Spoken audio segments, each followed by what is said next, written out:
चलो आ जाओ जल्दी आओ। क्या बात है? अरे जल्दी आओ भाई। एनसीईआरटी में पेज 210, ये तो डायग्राम बने आगे, वो देख लो।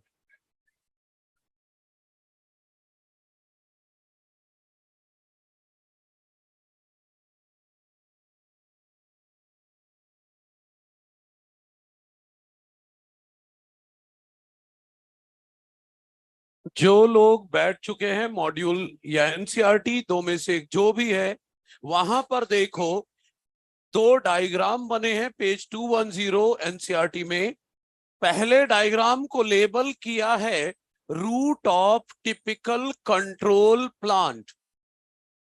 उस प्लांट को देखना, ए वाले को, वहां पर रूट में ना नॉट से बने दिख रहे हैं। तो वो ये कहना चाह रहे हैं डायग्राम में कि रूट नॉट डिजीज में रूट ऐसी दिखने लग जाती है। तो root of typical control plant मतलब इस बीमारी में प्लांट की रूट ऐसी हो जाती है। और दूसरे डायग्राम में देखो रूट में कोई नॉट नहीं है, मतलब वो ये कहना चाह रहे हैं कि 5 दिन हो गए इन्फेक्शन कराए नेमाटोड के, 5 दिन हो गए नेमाटोड का इन्फेक्शन कराए हुए, लेकिन इसकी रूट को कुछ नहीं हुआ। क्यों? क्योंकि उस प्लांट रूट में हमने आरएनए कराया था, आरएनए इंटरफेरेंस था, इसलिए वो नेमाटोड रेजिस्टेंट है, इसलिए उसे कुछ नहीं हुआ। सही है। इसीलिए देखना लिखा होगा बी डायग्राम में कि 5 days हो चुके after deliberate infection of nematode. Deliberate मतलब जानबूझकर या इंटेंशनली इन्फेक्शन कराया था हमने। डिलिबरेट मतलब जानबूझकर, मतलब बी प्लांट जो है उसमें हमने जानबूझकर नेमाटोड का इन्फेक्शन कराया, लेकिन फिर भी उसकी रूट को कुछ नहीं हुआ। क्यों? क्योंकि वो प्रोटेक्टेड है बाय आरएनए इंटरफेरेंस। क्लियर है? That's all. पिछली क्लास में हम पढ़ रहे थे application of biotech in agriculture. अब हम पढ़ने जा रहे हैं application of biotechnology in medicine. तो पहले तो देखो कुछ ही चीजें होंगी लिखने की, जब कुछ होगा लिखने का बताऊंगा, अदरवाइज अभी सुनना है। तो सुनो पहले क्या दिया है कि रिकॉम्बिनेंट डीएनए टेक्नोलॉजी से जो मेडिसिन बनाई जाती हैं उन्हें कहते हैं recombinant therapeutics. Recombinant DNA technology से जो मेडिसिन बनाई जाती हैं उन्हें रिकॉम्बिनेंट थेराप्यूटिक्स या मेडिसिन कहते हैं। लोग इनका यूज बहुत ज्यादा पसंद करते हैं। क्यों? क्योंकि ये जो मेडिसिन है ये सेफ होती है, इनके साइड इफेक्ट नहीं होते, प्योर होते हैं, मोर इफेक्टिव होते हैं। सेफ होते हैं, साइड इफेक्ट नहीं होते। एनसीईआरटी ने ऐसे नहीं लिखा साइड इफेक्ट नहीं होते, बल्कि एनसीईआरटी ने लिखा है इसको कुछ इस तरह से, देखना वहां लिखा होगा, they do not induce unwanted immunological response. लिखा है क्या? They do not induce unwanted immunological response. इसका मतलब यही है कि वो साइड इफेक्ट नहीं देते कोई। क्लियर है? World wide 30 recombinant medicine approve हो चुकी है ह्यूमन यूज के लिए। ह्यूमन यूज के लिए world wide 30 recombinant medicine approve हो चुके हैं ह्यूमन यूज के लिए, लेकिन इंडियन मार्केट में केवल 12 ही बेची जाती है। डेटा याद रखना है, क्वेश्चन डेटा से आएगा। इंडियन मार्केट में सिर्फ 12 ही बेची जाती है। बाकी पर हम रिसर्च कर रहे हैं कि आर दे रियली सेफ, क्योंकि we are very health conscious, तो हम बहुत ध्यान देते हैं इन चीजों का। ठीक है, अब सुनिए बायोटेक का एप्लीकेशन इन मेडिसिन। पिछली क्लास का डायग्राम बनाया तूने? घर जाके बनाया था? अच्छा, वीडियो देख के। अच्छा सुनिए, अब बायोटेक का एप्लीकेशन इन मेडिसिन में पहला पढ़ना है इंसुलिन। ध्यान से सुनिएगा, इसमें ज्यादा कुछ नहीं है। जो जीन थेरेपी पढ़ेंगे उसमें लिखने का भी आएगा, जहां जो जरूरत पड़ेगी देखेंगे। तो सबसे पहले इंसुलिन की बात करते हैं। हाँ, अभी तो क्लास में बोला मैंने, बाकी पर रिसर्च कर रहे हैं, आर दे रियली सेफ? क्या?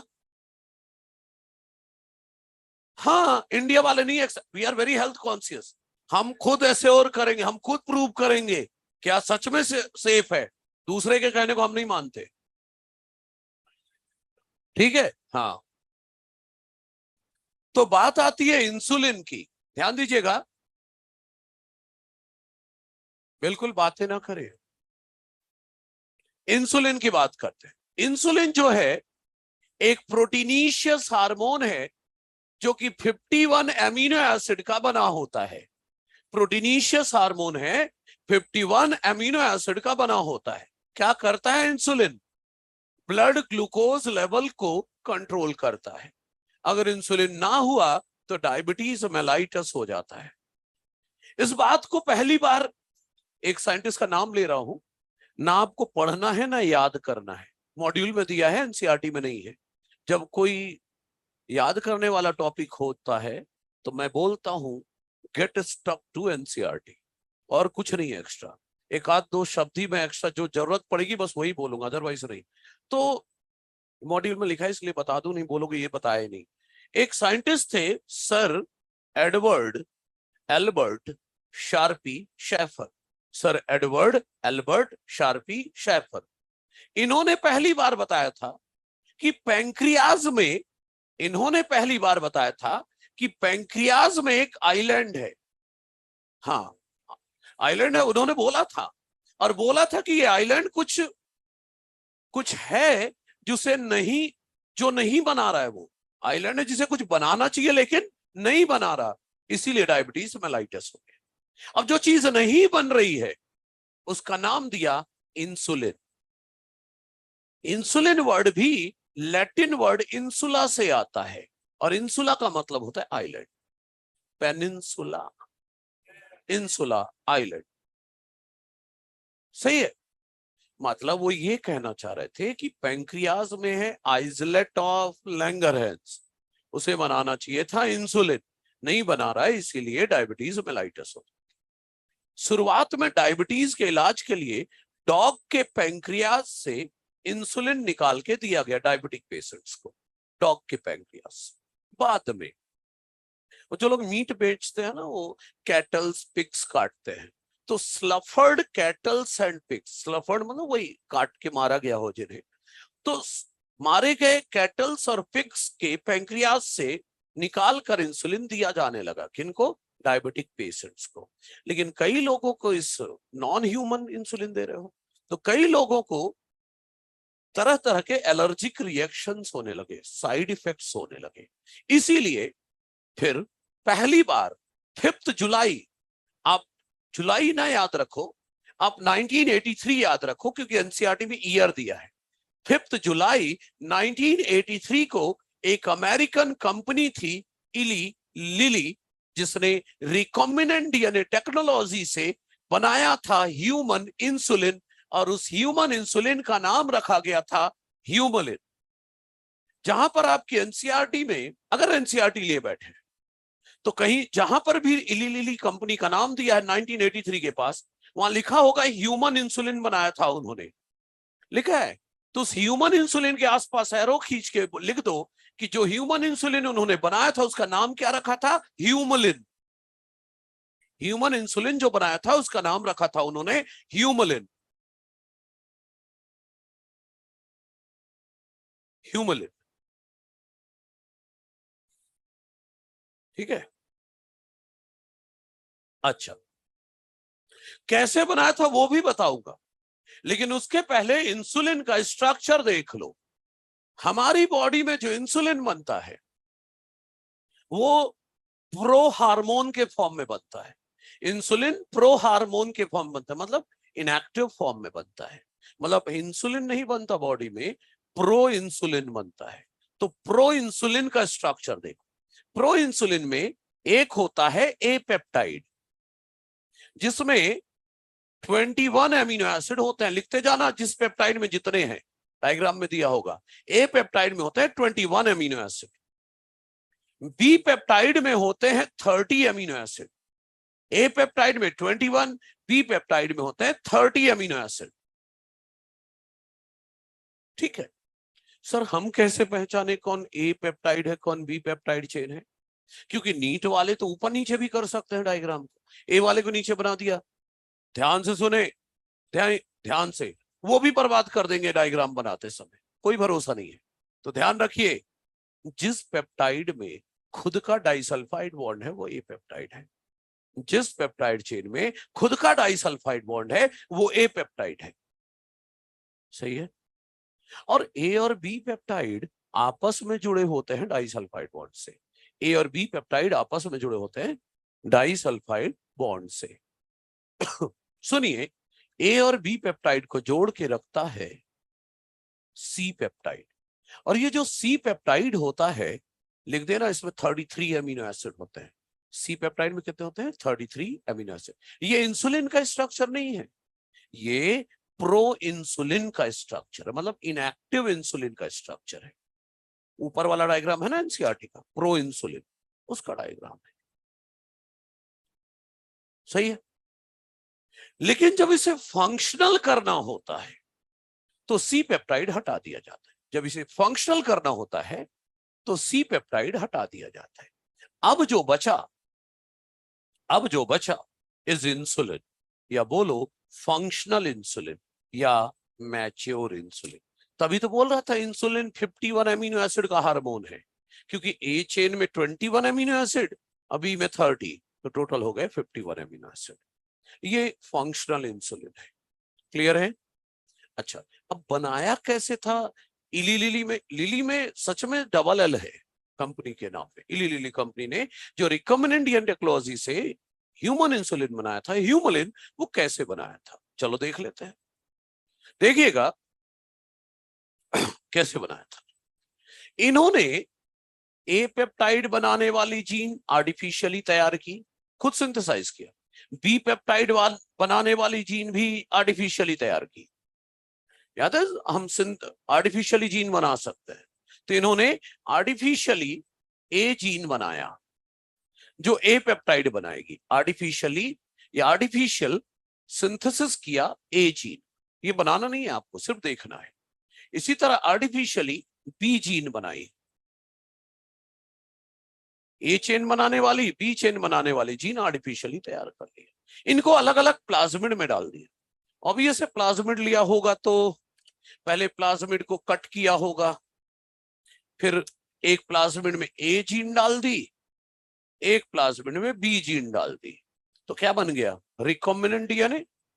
अब इनको अलग अलग ई कोलाई में डाल दिया, इनको अलग अलग ई कोलाई में डाल दिया। ये देखो, ई कोलाई में, अलग अलग ई कोलाई में दोनों रिकॉम्बिनेंट डीएनए को डाल दिया। तो देखो जरा भाई, ये ऐसे, यहां पर ए जीन है, यहां बी जीन है। अब ई कोलाई को मल्टीप्लाई करा लो। ये सब पढ़ा हुआ है हमारा, इसीलिए नहीं बनाने को बोल रहा हूं। करोड़ों कर लो ई कोलाई को मल्टीप्लाई करा, करोड़ों ई कोलाई बन गई ये वाली। और इनके अंदर क्या बनेगा? ए जीन है तो क्या बनेगा? ए पेप्टाइड। और इन करोड़ों ई कोलाई में बी जीन है तो क्या बनेगा? B peptide. ई कोलाई को मार के ए और बी पेप्टाइड निकाल लो। इनको मारोगे तो क्या मिलेगा? ए पेप्टाइड। इनको मारा तो क्या मिला? ए पेप्टाइड। ये रहा ए पेप्टाइड। और इनको मार के निकालोगे तो क्या मिलेगा? B peptide. ये बी पेप्टाइड मिल गया। बस। अब एनसीईआरटी कहती है मेन चैलेंज इंसुलिन बनाते समय इन्हें जो फेस करना पड़ा वो था कि हाउ टू असेंबल दिस। तो इन्होंने स्ट्रक्चर पर ध्यान दिया। तो स्ट्रक्चर पर ध्यान दिया तो पता चला यार ये तो जुड़े हैं आपस में डाइसल्फाइड बॉन्ड से। तो बस क्या था, दोनों के बीच डाइसल्फाइड बॉन्ड बना दिया, दोनों चेन को आपस में जोड़ दिया, ए और बी पेप्टाइड को आपस में जोड़ दिया डाइसल्फाइड बॉन्ड से। लो बन गया ह्यूमन इंसुलिन, जिसका नाम रखा गया ह्यूमलिन। समझ रहे हैं मेरी बात? एनसीईआरटी की आखिरी की 2-3 लाइन पढ़ना इसकी, एनसीईआरटी की इंसुलिन के अंदर देखना लिखा होगा आर्टिफिशियली जीन ए बनाई गई, बी बनाई गई, अलग अलग प्लाज्मिड में डाला गया, अलग अलग ई कोलाई में डाला गया, ए चेन अलग निकाली गई, बी चेन अलग निकाली गई, फिर उन्हें डाइसल्फाइड बॉन्ड से जोड़कर ह्यूमन इंसुलिन या ह्यूमलिन बनाया गया। लिखा है ये, this is all about genetic engineered insulin. अब मुझे बात करनी है जीन थेरेपी, इसमें समझने का है। ये तो थोड़ा बहुत ही था समझने का, और ये हमारा पढ़ा हुआ था पिछली क्लास का, इसलिए ज्यादा कुछ नहीं किया। अगला जो टॉपिक आ रहा है जीन थेरेपी, वैसे आपने पढ़ा है पहले, लेकिन यहाँ पर थोड़ा डिटेल में देखना है। तो चलिए देखते हैं जीन थेरेपी के बारे में। जीन थेरेपी को हम डिटेल से समझेंगे।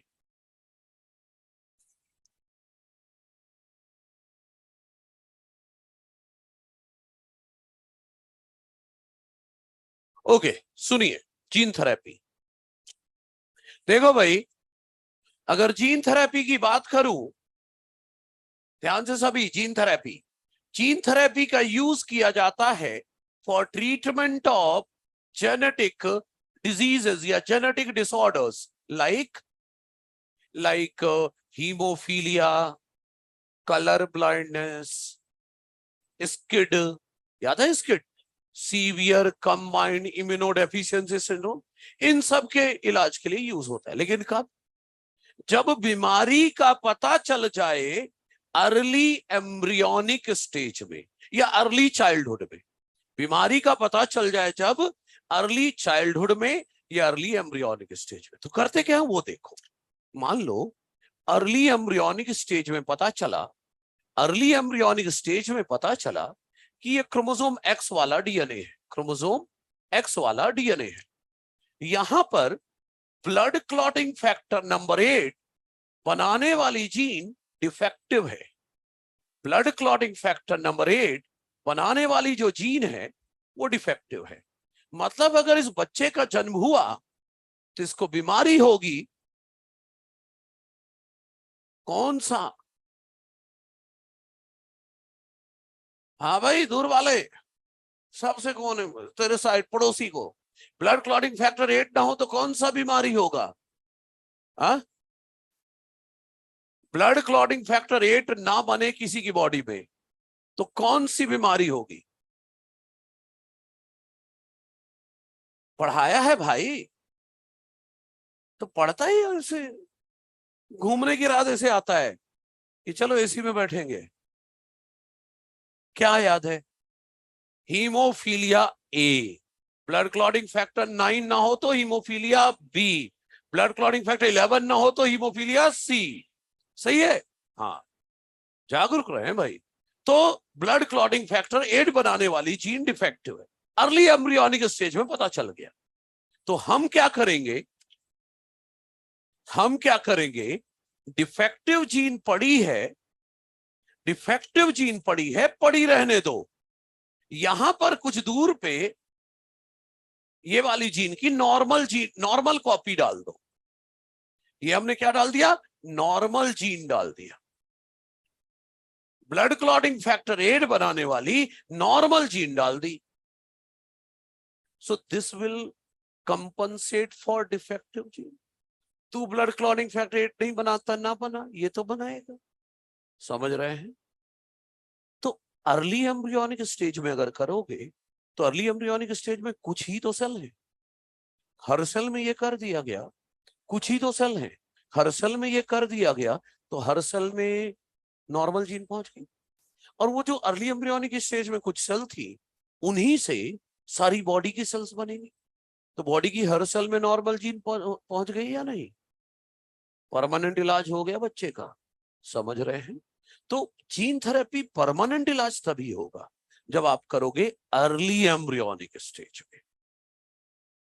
भाई अर्ली एम्ब्रियोनिक स्टेज में कुछ ही सेल थी, सब में डाल दो नॉर्मल जीन, तो बॉडी की हर सेल उसी एम्ब्रियो वाले सेल से ही तो बनेगी।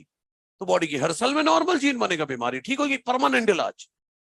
लेकिन अगर अर्ली चाइल्डहुड में करोगे तो बच्चे में तो ढेरों सेल्स हैं, कितनी सेल में जीन डालते फिरोगे, तो परमानेंट इलाज नहीं होगा।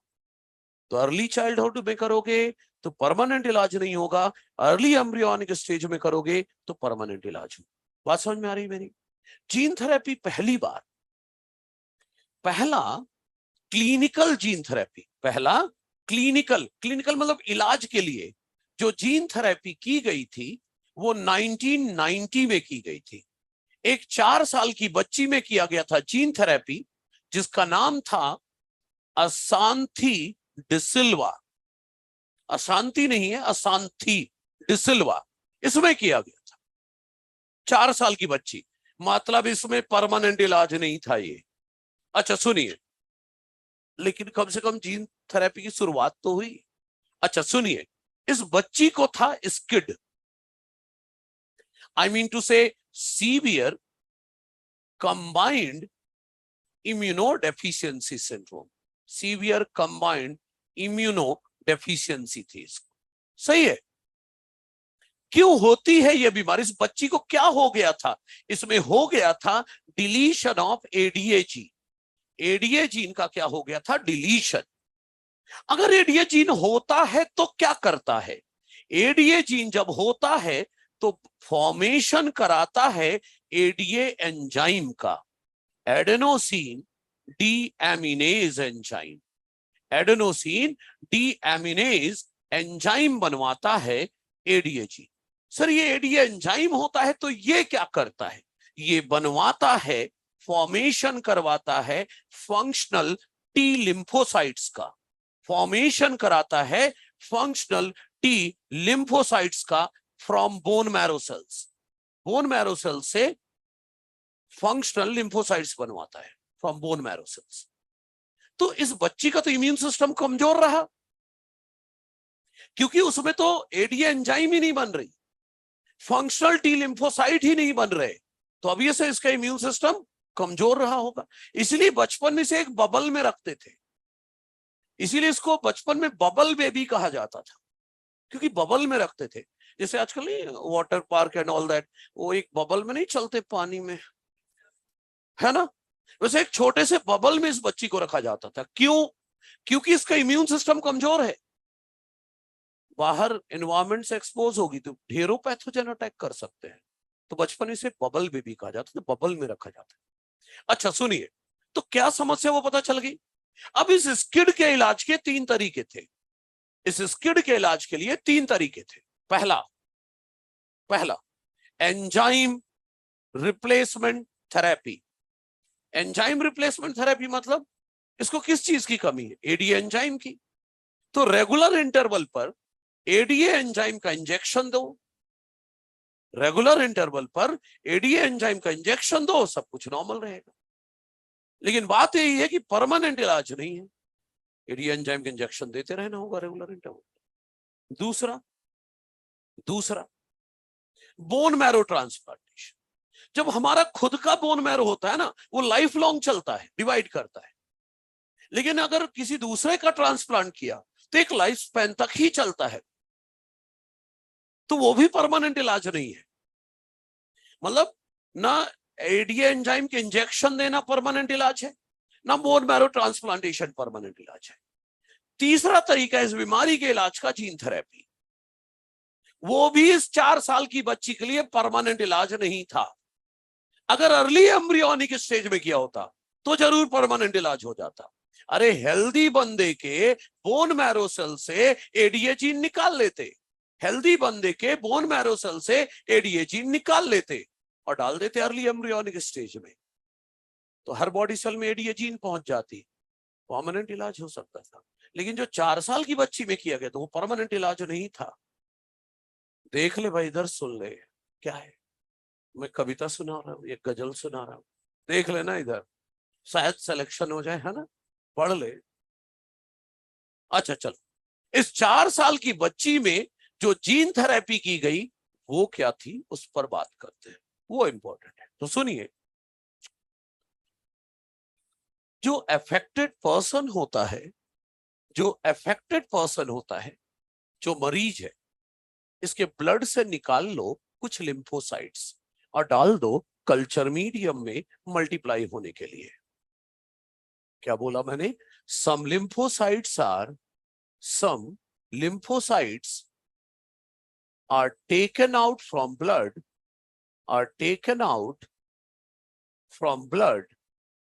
and grown in culture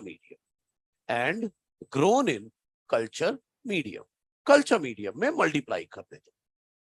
देखो लिम्फोसाइट जब तक हमारी बॉडी सेल में है ना, तब तक वो नहीं डिवाइड करेंगे। हमारी कोई भी ब्लड सेल डिवाइड नहीं करती, तभी तो हर ब्लड सेल का एक लाइफ स्पैन होता है। इसके बाद फिर से नई ब्लड सेल्स बनती रहती है हमारी बॉडी में, है ना।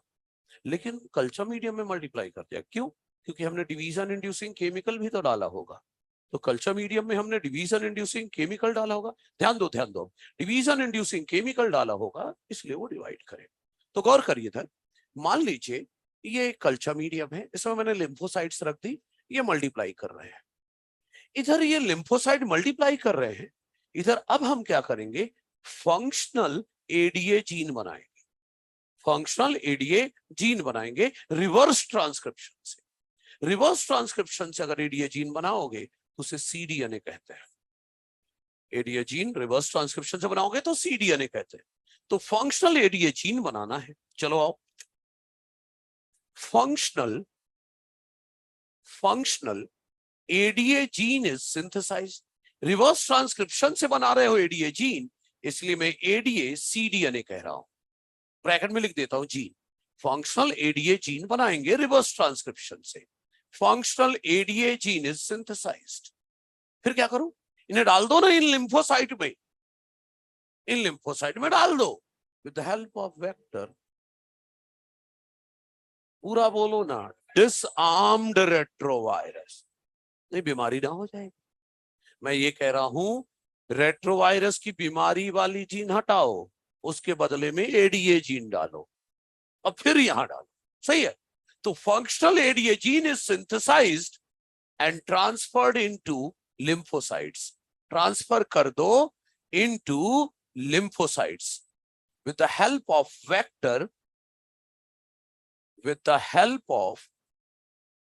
help of vector, that is disarmed retrovirus। disarmed retrovirus, मान लो disarmed retrovirus along with ADA gene ऐसा दिखता है।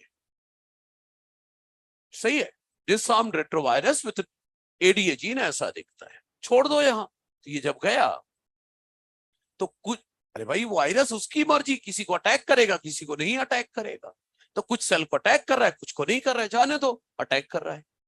इधर लिम्फोसाइट मल्टीप्लाई कर रहे थे, एडीए जीन बनाया रिवर्स ट्रांसक्रिप्शन से, और रेट्रोवायरस, डिसआर्म्ड रेट्रोवायरस की मदद से छोड़ दिया लिम्फोसाइट पर। तो कुछ लिम्फोसाइट में गया, कुछ में नहीं गया, उसकी मर्जी, जहां जाना है जाए। एक नया स्टेप लाना पड़ेगा। ढूंढो किसमें गया, मतलब सिलेक्शन ऑफ रिकॉम्बिनेंट लिम्फोसाइट्स। सही है। तो अगला स्टेप आ गया, selection of recombinant lymphocytes. Selection of recombinant lymphocytes. चलो ढूंढ लिया लिम्फोसाइट जिसमें गया था, ये एक इसमें गया था, एक इसमें गया था। ये देखो, रेट्रोवायरस विथ एडीए जीन गया था इनमें, ढूंढ लिया। अब क्या करूं, मल्टीप्लाई करके लाखों बना लो कल्चर मीडियम में। क्या, recombinant lymphocytes are grown in culture medium, culture medium में मल्टीप्लाई करा लो। ठीक है, तो मल्टीप्लाई करा लिया। अब मल्टीप्लाई करा लिया तो देखो कितने सारे बन गए, ढेरों बन गए रिकॉम्बिनेंट लिम्फोसाइट। सबके अंदर एडीए जीन है, सबके अंदर एडीए जीन है, लाखों बना लिए। अब क्या करूं, कुछ को तो मल्टीप्लाई करते रहने दो, कुछ को तो कल्चर मीडियम में मल्टीप्लाई करते रहने दो। ये देखो नीचे लिख दे रहा हूं, some recombinant lymphocytes are maintained in culture medium, मतलब उनको मल्टीप्लाई ही करते रहने दो। Maintained in culture medium, multiply करने दो। और जो बाकी बचे दे दो ना इसको। some recombinant lymphocytes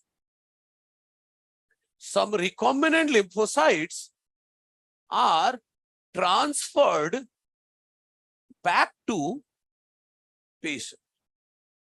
देखो आप क्या दे रहे हो पेशेंट को, लिम्फोसाइट विथ एडीए जीन, मतलब एडीए एंजाइम होगा फंक्शनल लिम्फोसाइट दे रहे हो, तो फंक्शनल लिम्फोसाइट दे रहे हो तो इम्यून सिस्टम उसका स्ट्रांग हो गया। फंक्शनल लिम्फोसाइट दे रहे हो, इम्यून सिस्टम स्ट्रांग हो गया। लेकिन एनसीईआरटी कहती है these lymphocytes are not immortal. हम सब जानते हैं हमारे ब्लड सेल्स का एक लाइफ स्पैन होता है, तो ये इमॉर्टल नहीं है, ये मरेंगे।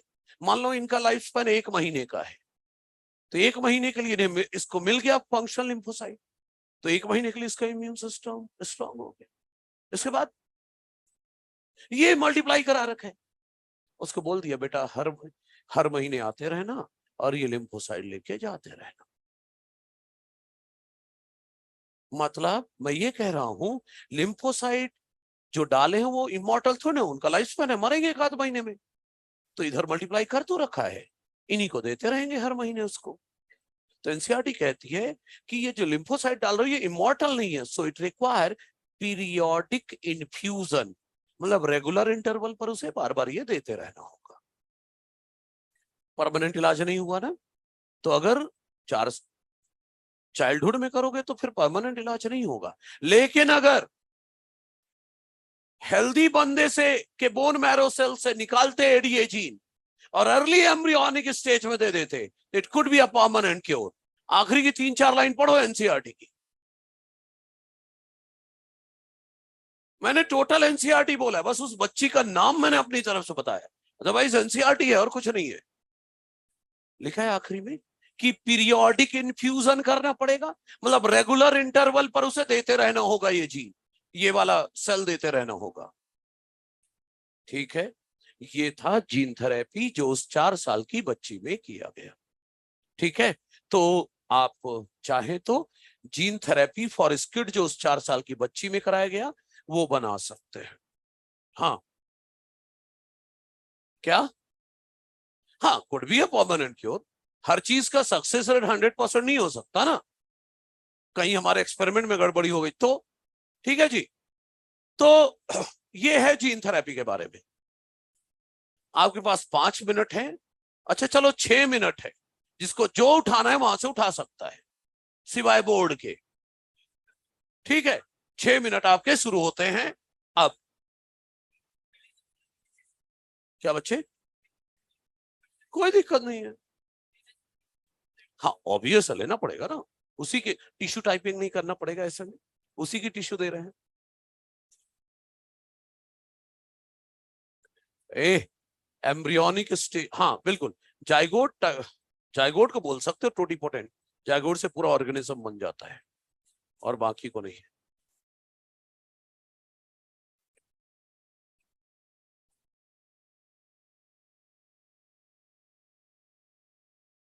बना लीजिए इसको और फिर एनसीईआरटी के अगले पेज में आ जाइएगा, मॉलिक्यूलर डायग्नोसिस नाम का टॉपिक है। कॉपी भी बना लो, वही अच्छा है, या ऐसे पेज में बना लो बाद में एनसीईआरटी में चिपका देना। जिसको जैसे करना है कर लो भाई, जल्दी, टाइम काउंटडाउन जारी है। हाँ हाँ, क्रोमोसोम नंबर 20 पे। हाँ, एडीए जीन क्रोमोसोम नंबर 20 में होता है, जरूरत नहीं है आपको।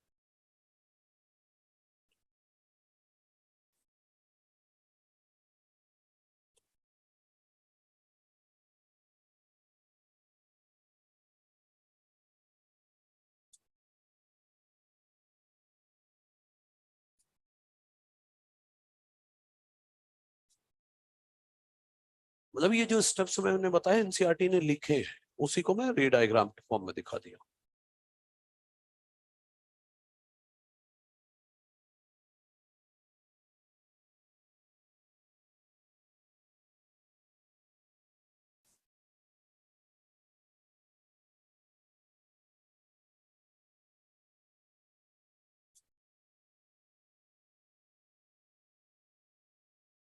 कुछ बोल रहे हैं क्या?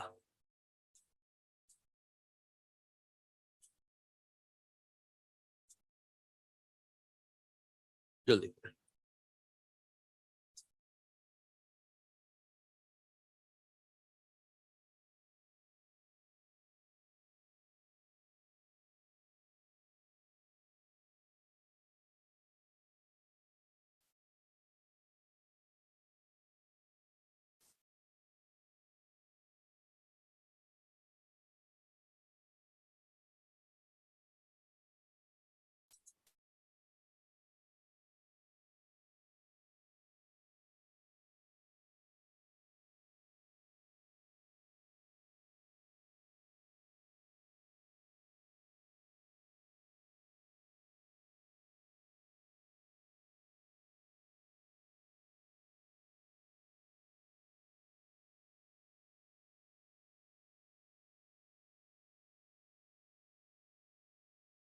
ऐसा क्यों लग रहा है किसी ने जब के धो दिया है तुझे, हाँ? और निचोड़ दिया है, हाँ? नहीं,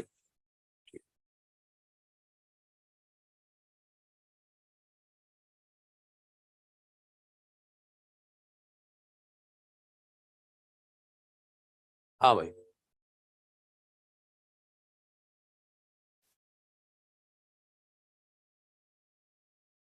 रहेगा, रहेगा उनमें भी।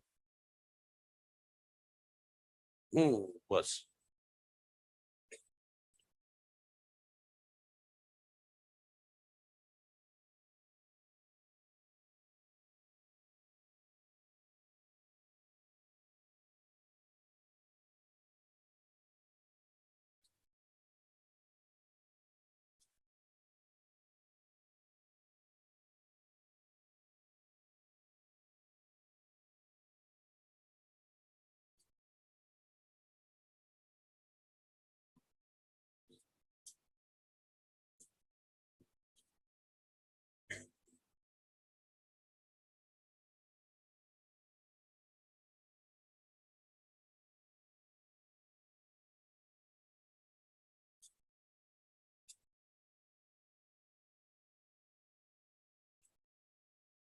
जल्दी थोड़ा फास्ट करें।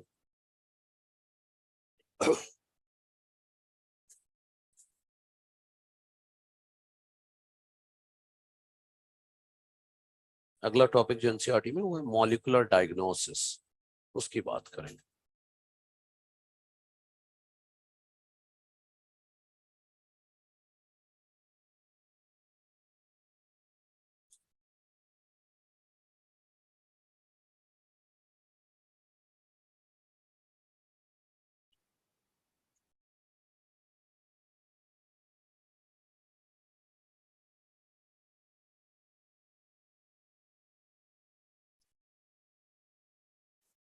सेल्फ नहीं है ना वो।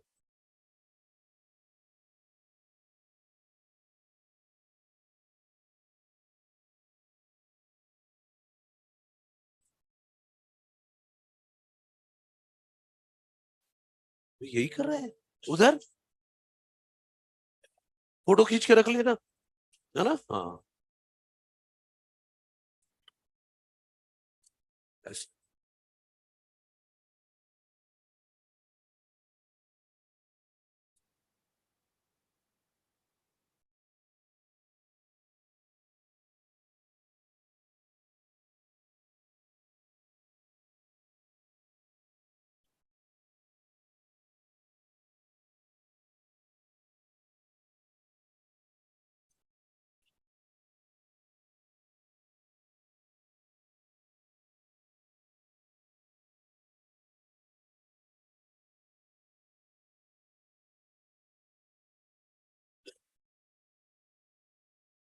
ब्लैक मास्क, जल्दी जल्दी लिख ले, बोलना है। तुझे क्या लगता है ब्लैक मास्क में रखे पता नहीं चलेगा कौन बात कर रहे हैं, हैं?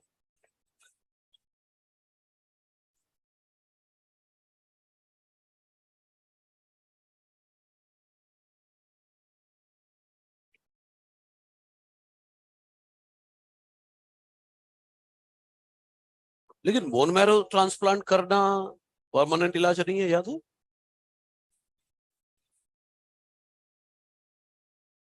पेशेंट का, उसे कोई फर्क नहीं पड़ता।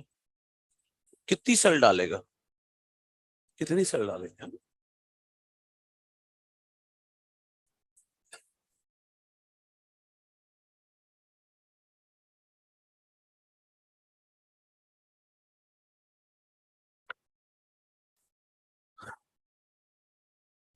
कितनी सेल, कुछ सेल बनेंगी, जितना चाहिए उतना तो नहीं बन पाएगा ना, है ना? अब एनसीईआरटी में वापस आ जाएं। अगली हेडिंग है मॉलिक्यूलर डायग्नोसिस। बायोटेक का एप्लीकेशन मेडिसिन में जो तीसरा और आखिरी दिया है वो है मेडिकल डायग्नोसिस। हाँ, मॉलिक्यूलर डायग्नोसिस। लास्ट से 1 मिनट जल्दी करो भाई, 5 मिनट दिया था, 8 मिनट हो गए।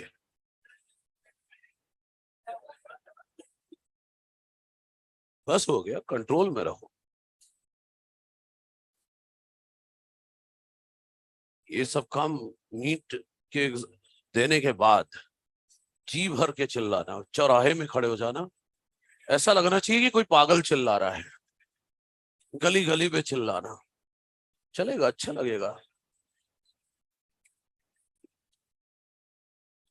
ऑब्वियस पुलिस नहीं पकड़ेगी, पुलिस वाले को बता दिया जाएगा ना इसका नीट एग्जाम था, नीट अच्छा हो गया है इसलिए चिल्ला रहा है, क्योंकि अच्छा ना होता तो चिल्ला ना रहा होता बल्कि रो रहा होता, है कि नहीं? ओके, चलिए आ जाइए।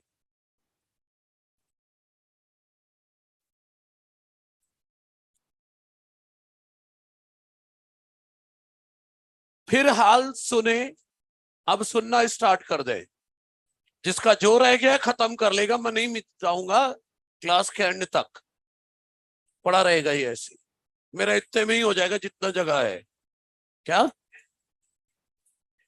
आज का, आज की क्लास टाइम से नहीं बल्कि चैप्टर खत्म होकर खत्म होगा, फिक्स है, निर्धारित है।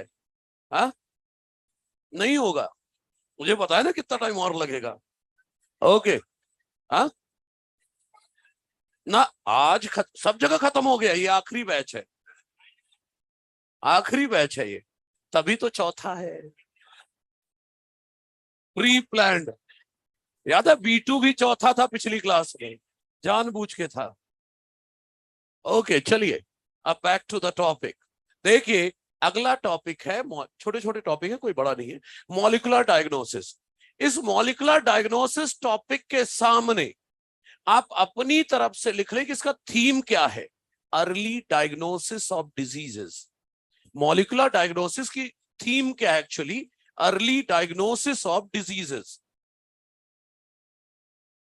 मॉलिक्यूलर डायग्नोसिस के जस्ट सामने एनसीईआरटी में लिख दो अर्ली डायग्नोसिस ऑफ डिजीजेस। अब सुनिए, बात यह है, ये जो कन्वेंशनल मेथड होते हैं डायग्नोसिस के, कन्वेंशनल मतलब ट्रेडिशनल, ट्रेडिशनल मेथड कौन सा है? 10वीं तक हिंदी था क्या है? मोहनजोदाड़ो सिविलाइजेशन का तो नहीं है? अच्छा चलो इधर सुनो, जो ट्रेडिशनल या कन्वेंशनल मेथड है बीमारी के डायग्नोसिस के, वो क्या है? Blood serum test and urine test. Blood serum test और यूरिन टेस्ट से पता चलता है कि किसी पैथोजन ने अटैक किया है या नहीं। लेकिन ब्लड टेस्ट और यूरिन टेस्ट से पैथोजन के इन्फेक्शन का पता तब चलता है जब बीमारी के सिम्टम आ चुके होते हैं, पैथोजन का नंबर बॉडी में बहुत ज्यादा हो चुका होता है, बीमारी के सिम्टम भी आ गए हैं, तब पता चलता है। लेकिन अगर पैथोजन ज्यादा हो चुके हैं तो बीमारी को कंट्रोल करना भी आसान नहीं होता। तो हम ये चाहते हैं कुछ ऐसे मेथड आ जाए, अभी बीमारी के सिम्टम नहीं आए हैं, पैथोजन का नंबर अभी बॉडी में कम है, अब पता कर ले कि बीमारी हुई है या नहीं। सर बीमारी के सिम्टम नहीं, कैसे पता चल गया किसी को? नहीं, डाउट हो गया। जैसे किसी को डाउट हो गया कि उसे HIV का इन्फेक्शन तो नहीं हो गया, डाउट है, कुछ भी हो सकता है। अब सुनो, तो हो गया। अब सुनो, किसी बीमारी का डाउट के बेसिस पर डायग्नोसिस 3 तरीके से कर सकते हैं। एक है PCR, पॉलीमरेज चेन रिएक्शन। दूसरा है रिकॉम्बिनेंट डीएनए टेक्नोलॉजी, प्रोब का यूज करके। तीसरा एलाइजा, वो HIV इन्फेक्शन एलाइजा था ना, बाद में बात करेंगे, अभी PCR। अभी सिर्फ PCR के यूज बता रहा हूं। किसी को डाउट हो गया कि शायद उसे HIV का इन्फेक्शन हुआ है या नहीं हुआ है, कोई बात नहीं, सिम्टम नहीं आए हैं बीमारी के और डाउट हो गया, तो हम क्या करेंगे? PCR कराएंगे। पिछक जाएगा, तू सोच ले, ठीक है ना? हाँ आप ध्यान देना। देखो हम क्या कराएंगे, उस बंदे की सेल्स का DNA लेंगे, सेल का DNA लेंगे, अगर उसे HIV का इन्फेक्शन हुआ है तो उसकी सेल के अंदर HIV ने रिवर्स ट्रांसक्रिप्शन से अपना CDNA बना दिया होगा। मतलब उस बंदे की सेल में HIV का CDNA होगा। अगर उसे HIV का इन्फेक्शन हुआ है तो सेल में HIV का CDNA भी होगा। तो जब हम PCR कराएंगे, ये सारा सैंपल डालेंगे, तो हमें समझदारी दिखानी है। प्राइमर चुनते समय हम यहां पर प्राइमर डालेंगे, DNA प्राइमर डालेंगे कॉम्प्लीमेंट्री टू HIV CDNA। हम DNA प्राइमर डालेंगे कॉम्प्लीमेंट्री टू HIV CDNA डाल देंगे। ह्यूमन DNA का कॉम्प्लीमेंट्री प्राइमर नहीं डाला है, तो जब PCR कराएंगे तो ह्यूमन DNA तो एम्पलीफाई ही नहीं होगा, ह्यूमन DNA रेप्लिकेट ही नहीं करेगा, क्योंकि उसका तो प्राइमर ही नहीं डाला मैंने, और जब प्राइमर ही नहीं तो DNA का रेप्लिकेशन नहीं। अब ये सैंपल डाल दिया, अगर DNA का अमाउंट बढ़ गया, मैंने PCR कराया, DNA अमाउंट बढ़ गया, मतलब DNA एम्पलीफाई हो गया, इसका मतलब DNA तो वही बढ़ सकता था, कौन सा? HIV का CDNA। और DNA बढ़ गया, इसका मतलब सैंपल में HIV CDNA था, HIV का इन्फेक्शन पता चल गया। और अगर DNA PCR कराया लेकिन DNA जितना था उतना ही है, बढ़ा ही नहीं, इसका मतलब सैंपल में HIV CDNA नहीं था, मतलब HIV का इन्फेक्शन। समझ गए मेरी बात? तो जरूरी नहीं HIV वायरस का इन्फेक्शन, कोई भी बैक्टीरिया, किसी भी वायरस का इन्फेक्शन के बारे में पता चल कर सकते हैं। तो एनसीईआरटी लिखती है जो सस्पेक्टेड एड्स पेशेंट है उनमें HIV के इन्फेक्शन को अर्ली डायग्नोज कर सकते हैं इससे। ठीक है। दूसरा, मान लो सस्पेक्टेड कैंसर पेशेंट है, ये जानना है कि इस कैंसर पेशेंट में इस पर्टिकुलर जीन में म्यूटेशन तो नहीं हुआ गया। सस्पेक्टेड कैंसर पेशेंट में ये पर्टिकुलर जीन म्यूटेशन तो नहीं हो गया। आप सब जानते हैं हम एक पर्टिकुलर जीन को निकाल सकते हैं जेल इलेक्ट्रोफोरेसिस से। तो मान लो मुझे जीन म्यूटेशन चेक करना है, तो मैं क्या करूंगा? सेल से DNA निकालूंगा, जेल इलेक्ट्रोफोरेसिस से पर्टिकुलर जीन निकाल लूंगा, सेल से पर्टिकुलर जीन निकाल लूंगा और डाल दूंगा यहां। और इस बार फिर से प्राइमर चुनने में एक समझदारी दिखाऊंगा, मैं DNA प्राइमर डालूंगा कॉम्प्लीमेंट्री टू नॉर्मल जीन। अगर DNA एम्पलीफाई हो गया, DNA ज्यादा हो गया, इसका मतलब प्राइमर जुड़ गया था, तभी तो DNA रेप्लिकेशन हो पाया। और अगर प्राइमर जुड़ गया था मतलब जीन नॉर्मल थी, क्योंकि मैंने primer complementary to mutated gene नहीं डाली थी, प्राइमर डाला था कॉम्प्लीमेंट्री टू नॉर्मल जीन। तो अगर DNA एम्पलीफाई हो गया मतलब प्राइमर जुड़ा था इससे, तभी तो एम्पलीफाई हुआ DNA। और अगर प्राइमर जुड़ गया था मतलब DNA जो जीन है वो नॉर्मल है। और अगर जीन एम्पलीफाई ना हो, इसका मतलब प्राइमर नहीं जुड़ पाया, मतलब जीन कैसी थी? म्यूटेटेड। तो इस तरह हम सस्पेक्टेड कैंसर पेशेंट में जीन म्यूटेशन पता कर सकते हैं। इसी तरह हम वेरियस जेनेटिक डिसऑर्डर का पता लगा सकते हैं बाय PCR। ये मॉलिक्यूलर डायग्नोसिस के अंदर जो सेकंड पैराग्राफ है एनसीईआरटी का, एक बार पढ़ के देखो जरा। सेकंड पैराग्राफ प्रेजेंस ऑफ से शुरू हो रहा है, प्रेजेंस ऑफ अ पैथोजन से शुरू हो रहा है। सही है, पढ़ ले इसको। और ये एक छोटा सा डायग्राम एनसीईआरटी में साइड में बना देना PCR वाले पैराग्राफ के पास। यही लिखा है, कुछ और तो नहीं है।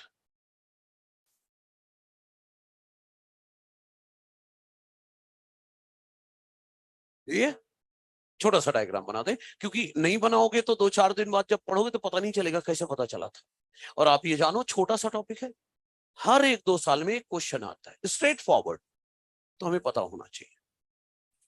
छोटा सा डायग्राम एनसीईआरटी में साइड में बना दे PCR वाले पैराग्राफ के पास।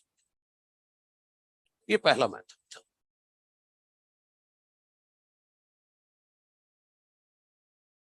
ठीक है, बना दीजिए डायग्राम, PCR के लिए था ये। हाँ, मॉलिक्यूलर डायग्नोसिस में दूसरा लेकर आ रहा हूं, recombinant DNA technology using probe.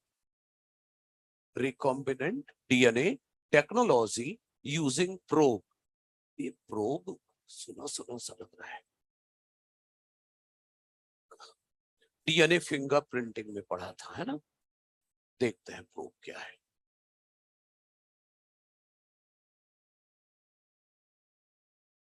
आगे प्रूफ क्या है एक बार दोबारा डिफाइन करता हूं, फिर बताता हूं क्या है मामला।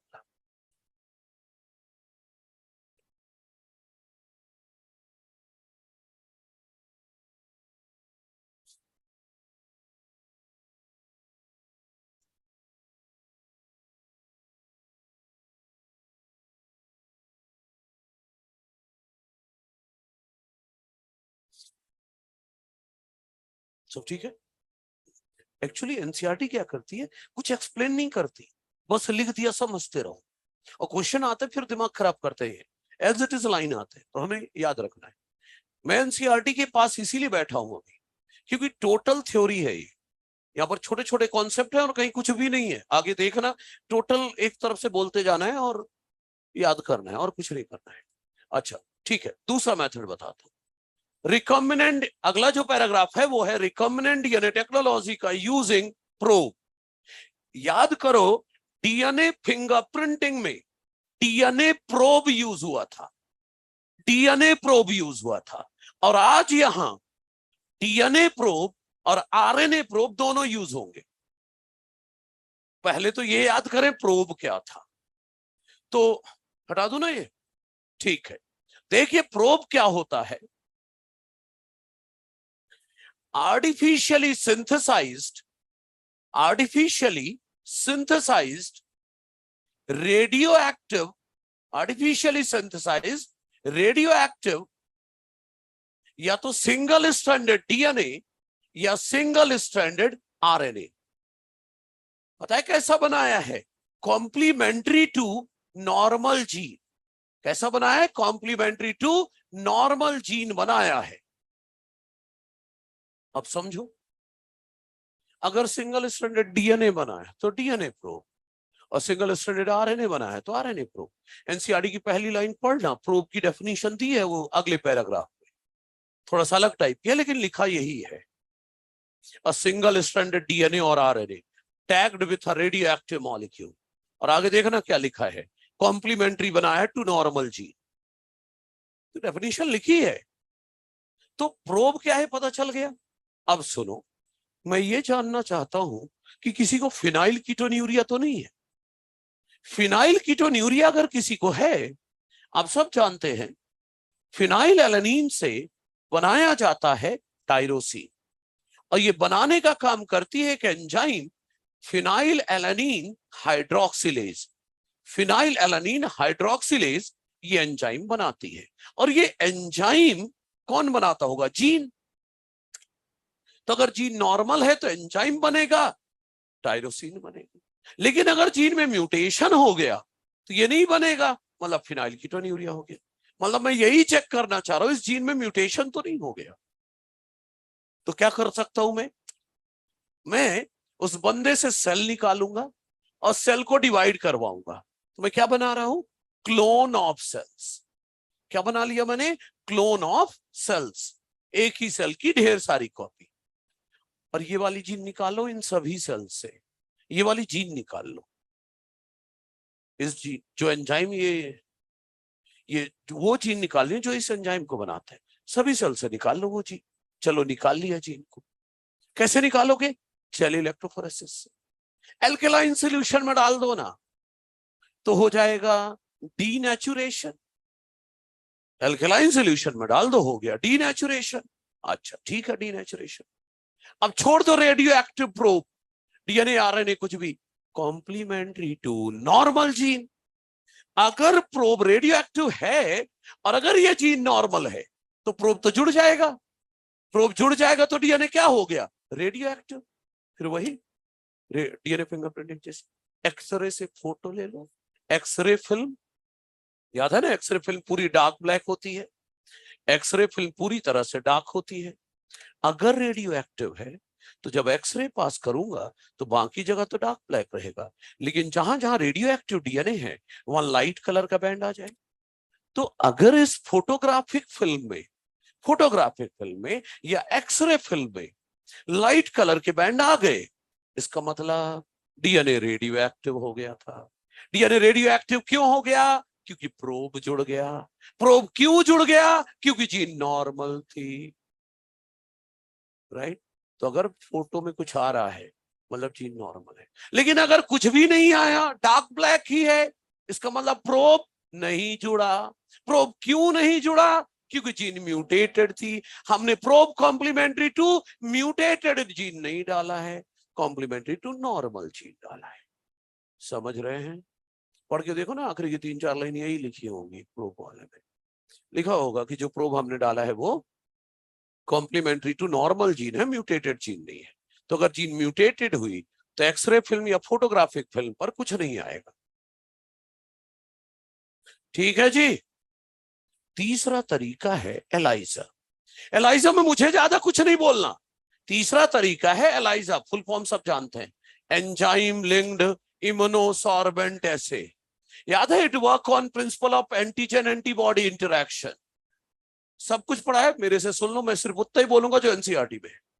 एलाइजा कैसे बताएगा पैथोजन, कौन से पैथोजन ने अटैक किया? देखो, हर पैथोजन के सरफेस पर स्पेसिफिक एंटीजन होते हैं। एंटीजन क्या होते हैं? प्रोटीन या ग्लाइकोप्रोटीन। तो एलाइजा कौन से पैथोजन ने अटैक किया ये कैसे बताएगा? या तो पैथोजन के सरफेस पर एंटीजन देखेगा, अच्छा ये वाला एंटीजन तो उसमें होता है, तो बता दिया कि किस पैथोजन ने अटैक किया है। या फिर हर पैथोजन के खिलाफ स्पेसिफिक एंटीबॉडी बनती है। हमारी बॉडी से क्या चेक कर लेगा वो कि कौन सी एंटीबॉडी है इसके बॉडी में, और एंटीबॉडी देखकर बोलेगा अच्छा ये वाला एंटीबॉडी बने, अच्छा ये वाला एंटीबॉडी तो उस पैथोजन के खिलाफ बनता है। बता दिया ना कौन से पैथोजन ने अटैक किया है। तो देखिए फिर से, एलाइजा दो तरीके से काम करता है। एक, पैथोजन के सरफेस पर जो एंटीजन है उनको डिटेक्ट करके बता देगा किस पैथोजन ने अटैक किया है, या फिर पैथोजन के खिलाफ हमारी बॉडी में जो एंटीबॉडी बनी उसको देखकर बता देगा कौन से पैथोजन ने अटैक किया है। कोई दिक्कत तो नहीं है? This is all about molecular diagnosis. Clear है? अब इसके बाद अगला टॉपिक क्या है? Transgenic animals. ट्रांसजेनिक एनिमल में किसे बोलूं? ऐसा एनिमल जिसमें कोई बाहरी जीन डाली गई है, ऐसी जीन जिसमें कोई एक्स्ट्रा जीन, ऐसा एनिमल जिसमें कोई एक्स्ट्रा जीन डाला गया है, वो ट्रांसजेनिक एनिमल है। और वो जीन वहां एक्सप्रेस होना चाहिए। फिर से सुन लेना, ट्रांसजेनिक एनिमल क्या है? ऐसा एनिमल जिसमें कोई एक्स्ट्रा जीन डाली गई है और वो जीन वहां काम कर रही है, एक्सप्रेस कर रही है, तो बोलेंगे ट्रांसजेनिक एनिमल। आज तक हमने ट्रांसजेनिक क्या क्या बनाया है देख लो। देखो, transgenic rat, rabbit, pig, sheep, cow, fish, आगे आगे देखो। लेकिन मोर देन 95% ट्रांसजेनिक एनिमल्स हमने ट्रांसजेनिक माइस बनाए। 95% से ज्यादा ट्रांसजेनिक एनिमल हमने ट्रांसजेनिक माइस बनाए। अब एनसीईआरटी मुद्दा उठाती है कि हम ट्रांसजेनिक एनिमल्स क्यों बनाते हैं, हम ट्रांसजेनिक एनिमल्स क्यों बनाते हैं उसकी बात करनी है। 5 दिए हैं, एक एक करके देखो, 5 दिया ना।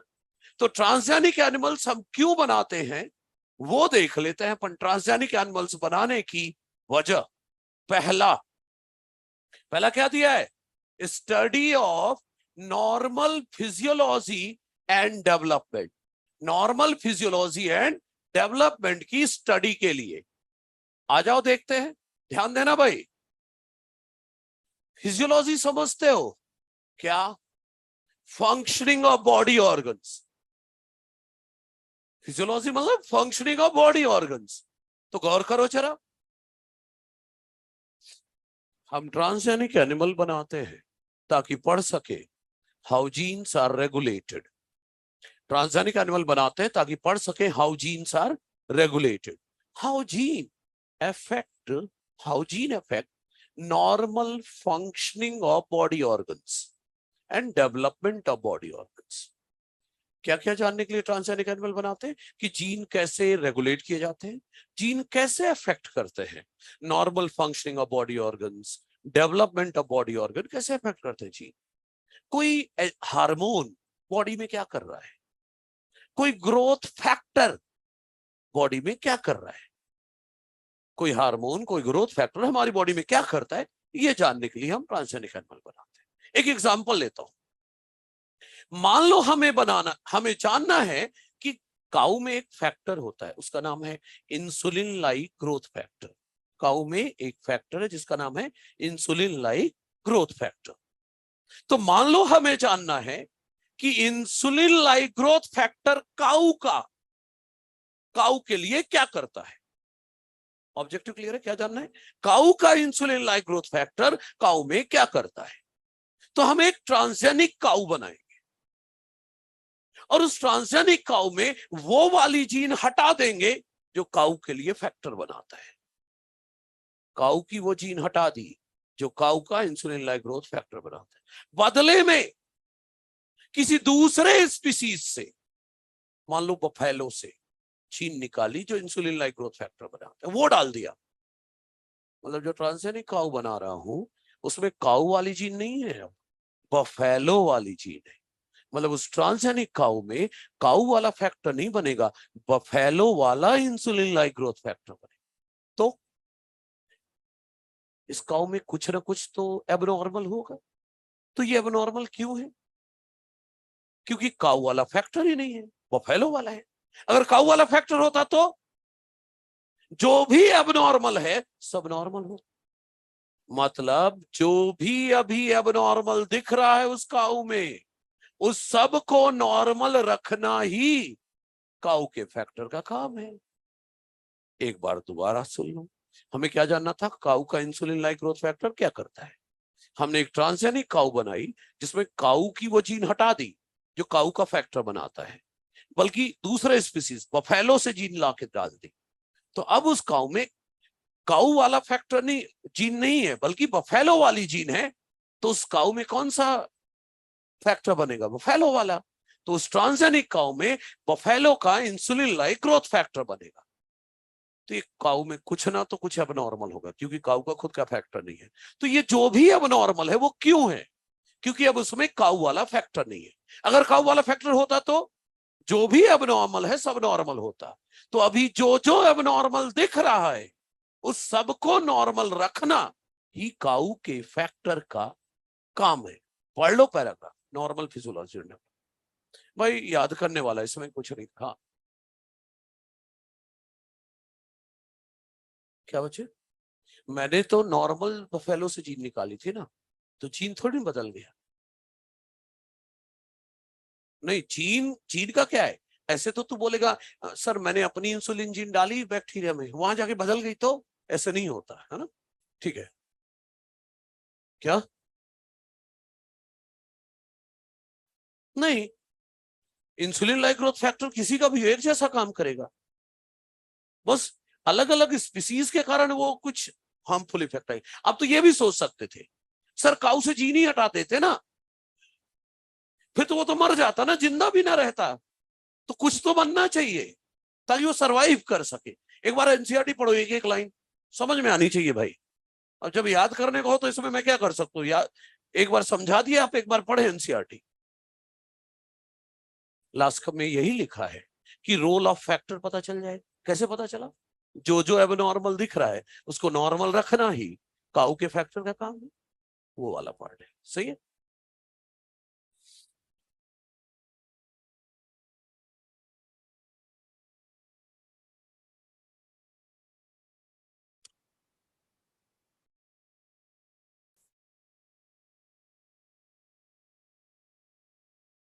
सही है।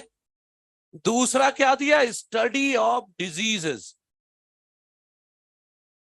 बीमारी को पढ़ने के लिए भी ट्रांसजेनिक एनिमल बनाते हैं।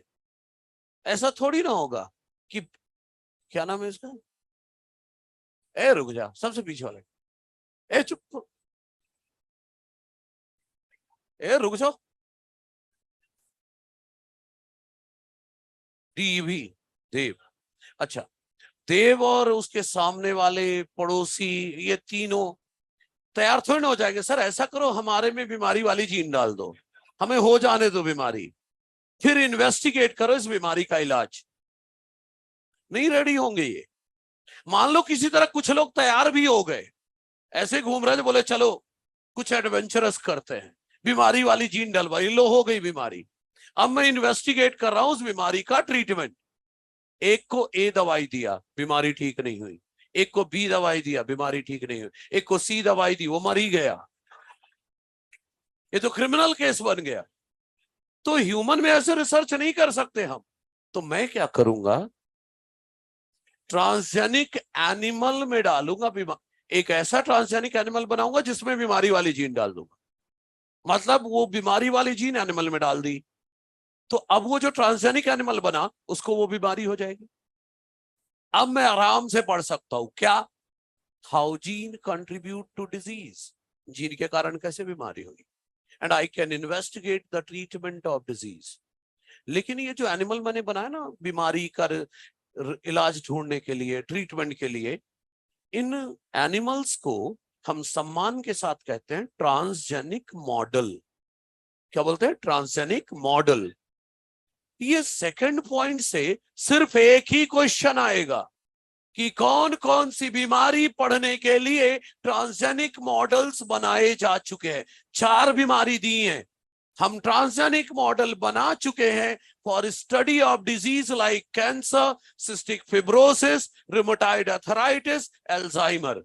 क्वेश्चन आएगा तो सेकंड पॉइंट से सिर्फ इतना ही आएगा, और कोई क्वेश्चन नहीं बनने वाला। बोला है मैंने, डेटाबेस क्वेश्चन आता है, कभी टेबल के फॉर्म में, कभी डायरेक्ट। ठीक। तीसरा पॉइंट, बायोलॉजिकल प्रोडक्ट्स पाना। किस लिए? बायोलॉजिकल प्रोडक्ट्स पाने के लिए भी हम ट्रांसजेनिक एनिमल्स बनाते हैं। बायोलॉजिकल मतलब लिविंग ऑर्गेनिज्म से मिलने वाला प्रोडक्ट। अब ये क्यों चाहिए, ध्यान देना। कुछ बीमारियां ऐसी हैं जिनकी दवाइयों के लिए जो रॉ मटेरियल है वो इंसान का ही चाहिए। कुछ बीमारियां ह्यूमन डिजीजेस हैं जिनके ट्रीटमेंट के लिए जो मेडिसिन बनानी है उसके लिए रॉ मटेरियल ह्यूमन का ही चाहिए। तो देव जैसे ये 2-3 थोड़ी ना आ जाएंगे, सर हम जब भी आपकी क्लास लगा करे रोज निकाल लिया करो हमसे ये केमिकल। नहीं, जैसे मैं एक एग्जांपल देता हूं, एक ह्यूमन की डिजीज है एम्फाइसीमा। इसके इलाज के लिए ह्यूमन प्रोटीन चाहिए अल्फा-1 एंटी ट्रिप्सिन, ये चाहिए। अब ये इंसानों से ही मिलेगी, ये तो तैयार नहीं। सर तो आर्टिफिशियली बना लो। हाँ बना सकते हैं, but that will be very expensive, बहुत एक्सपेंसिव हो जाएगा।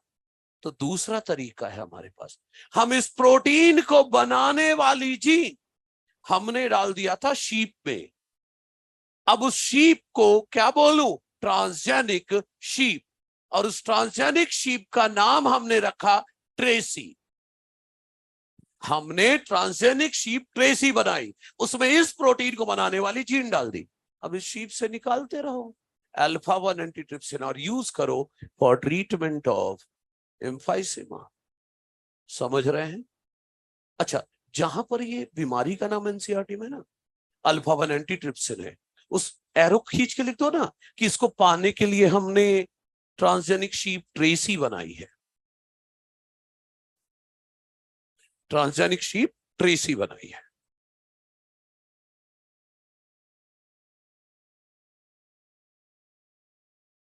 ठीक है, लिखा तो है ट्रांसजेनिक शीप ट्रेसी, ना दिख रहा?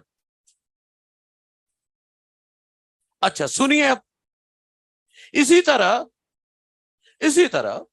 1997 में हमने एक ट्रांसजेनिक का, ईयर तक याद रखना है, डेटा है ये, डेटा में कोई दिक्कत वो नहीं होना चाहिए, पूरा याद होना चाहिए। 1997 में हमने एक ट्रांसजेनिक काऊ बनाई जिसका नाम था रोजी। इस रोजी नाम की काऊ में पता है हमने कौन सी जीन डाल दी थी? ह्यूमन मिल्क प्रोटीन अल्फा लैक्टैल्बुमिन बनाने वाली जीन डाल दी। रोजी काऊ जो बनाई उसमें इस प्रोटीन, ह्यूमन मिल्क प्रोटीन बनाने की जीन डाल दी। तो अब क्या होगा?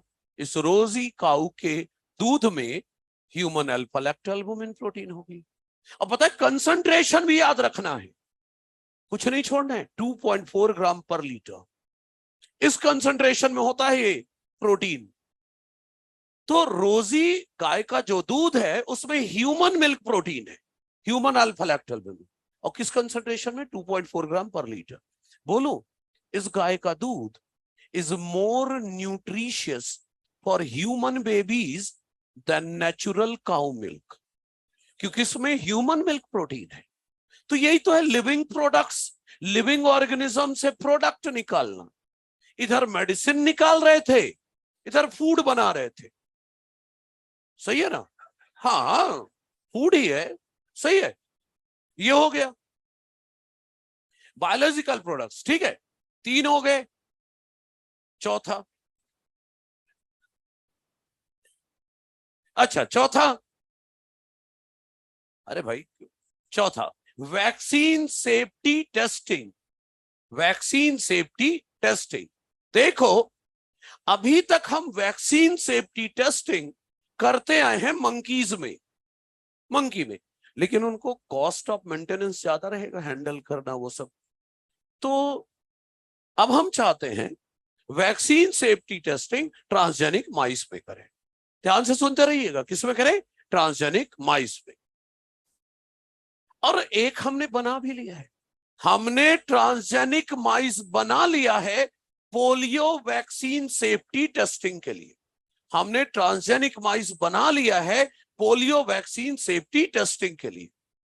अगर सक्सेसफुल रहा, रिलायबल रहा, तो आने वाले दिनों में मंकी की जगह हर वैक्सीन सेफ्टी टेस्टिंग किसमें करेंगे? ट्रांसजेनिक माइस में। इस चौथे पॉइंट से एक ही सवाल बनेगा, कौन सा ट्रांसजेनिक एनिमल बनाया और कौन सी वैक्सीन सेफ्टी के लिए? तो ट्रांसजेनिक माइस बनाया और पोलियो वैक्सीन सेफ्टी टेस्टिंग के लिए। अंडरलाइन करके रखना, बस यही क्वेश्चन बनेगा इस फोर्थ से। फिफ्थ है केमिकल सेफ्टी टेस्टिंग। फिफ्थ है chemical safety testing. Chemical safety testing, मान लो, ध्यान से मान लो मुझे जानना है कोई टॉक्सिक केमिकल गाय पर क्या इफेक्ट डालता है, कोई टॉक्सिक केमिकल काऊ पर क्या हार्मफुल इफेक्ट डालता है, ये जानना है। अगर नॉर्मल काऊ को दूं अगर मैं टॉक्सिक केमिकल, तो शुरुआत में उस काऊ का इम्यून सिस्टम उसको रेजिस्ट करेगा, तो तुरंत केमिकल का इफेक्ट नहीं पता चलेगा। फिर केमिकल का अमाउंट बढ़ाते जाएंगे, धीरे धीरे बॉडी में जब वो टॉक्सिक केमिकल बहुत ज्यादा हो जाए, तब जाकर टॉक्सिक केमिकल का इफेक्ट पता चलेगा काऊ पर। It will take more time. तो हम क्या करेंगे, एक ट्रांसजेनिक काऊ बनाएंगे। हम एक ट्रांसजेनिक काऊ बनाएंगे और उसमें एक ऐसी जीन डाल दें ताकि वो मच मोर सेंसिटिव हो जाए टॉक्सिक केमिकल के लिए। ऐसी जीन डाल दो ताकि वो मच मोर सेंसिटिव हो जाए टॉक्सिक केमिकल के लिए देन नॉन ट्रांसजेनिक, मतलब नॉर्मल काऊ से बहुत ज्यादा सेंसिटिव हो जाए केमिकल के लिए, ऐसी जीन डाल दो।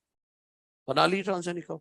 अब इसको दो टॉक्सिक केमिकल, थोड़ा सा टॉक्सिक केमिकल देते ही फटाफट इफेक्ट दिखने लगेंगे। It will take less time. पढ़ लो एक बार।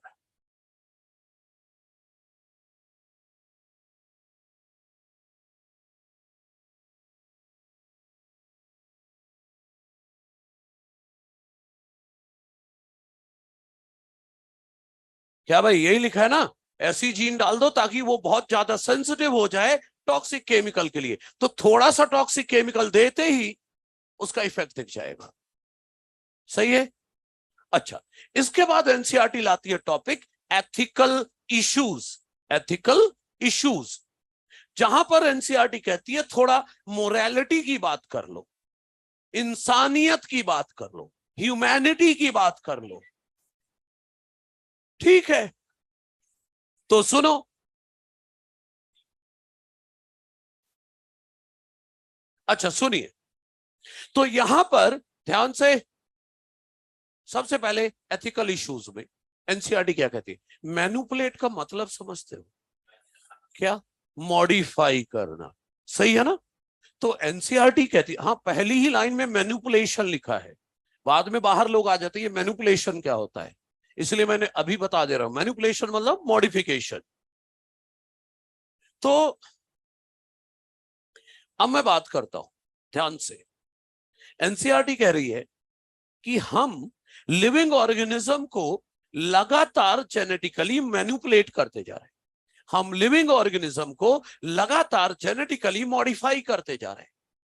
लेकिन अब जरूरत आ गई है कि कुछ रूल्स और रेगुलेशंस बनाए जाए, कुछ स्टैंडर्ड सेटअप किया जाए कि भाई ऑर्गेनिज्म को किस हद तक मॉडिफाई करें। नियम तो बनाओ, नहीं कोई तो कुछ भी मॉडिफाई करने लगेगा। तो अब जरूरत है कुछ रूल्स और रेगुलेशन बनाने की, कुछ स्टैंडर्ड सेटअप करने की कि ऑर्गेनिज्म को किस हद तक मॉडिफाई किया जाए।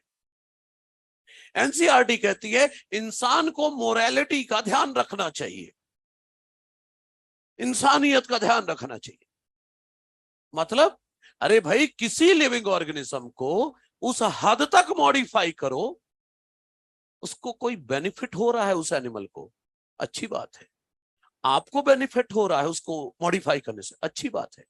लेकिन उसको कोई नुकसान नहीं पहुंचना चाहिए, कोई हार्म नहीं होना चाहिए। यह है मोरालिटी का ध्यान रखना। ऑर्गेनिज्म को बेनिफिट हो रहा है, अच्छी बात है, आपको बेनिफिट हो रहा है, अच्छी बात है, लेकिन उस एनिमल को कोई हार्म नहीं पहुंचना चाहिए, नुकसान नहीं होना चाहिए। अब एनसीईआरटी ये भी बोलती है कि मोरालिटी का ध्यान क्यों रखे, क्यों रखे। तो एनसीईआरटी बोलती है गोइंग बियॉन्ड द मोरालिटी।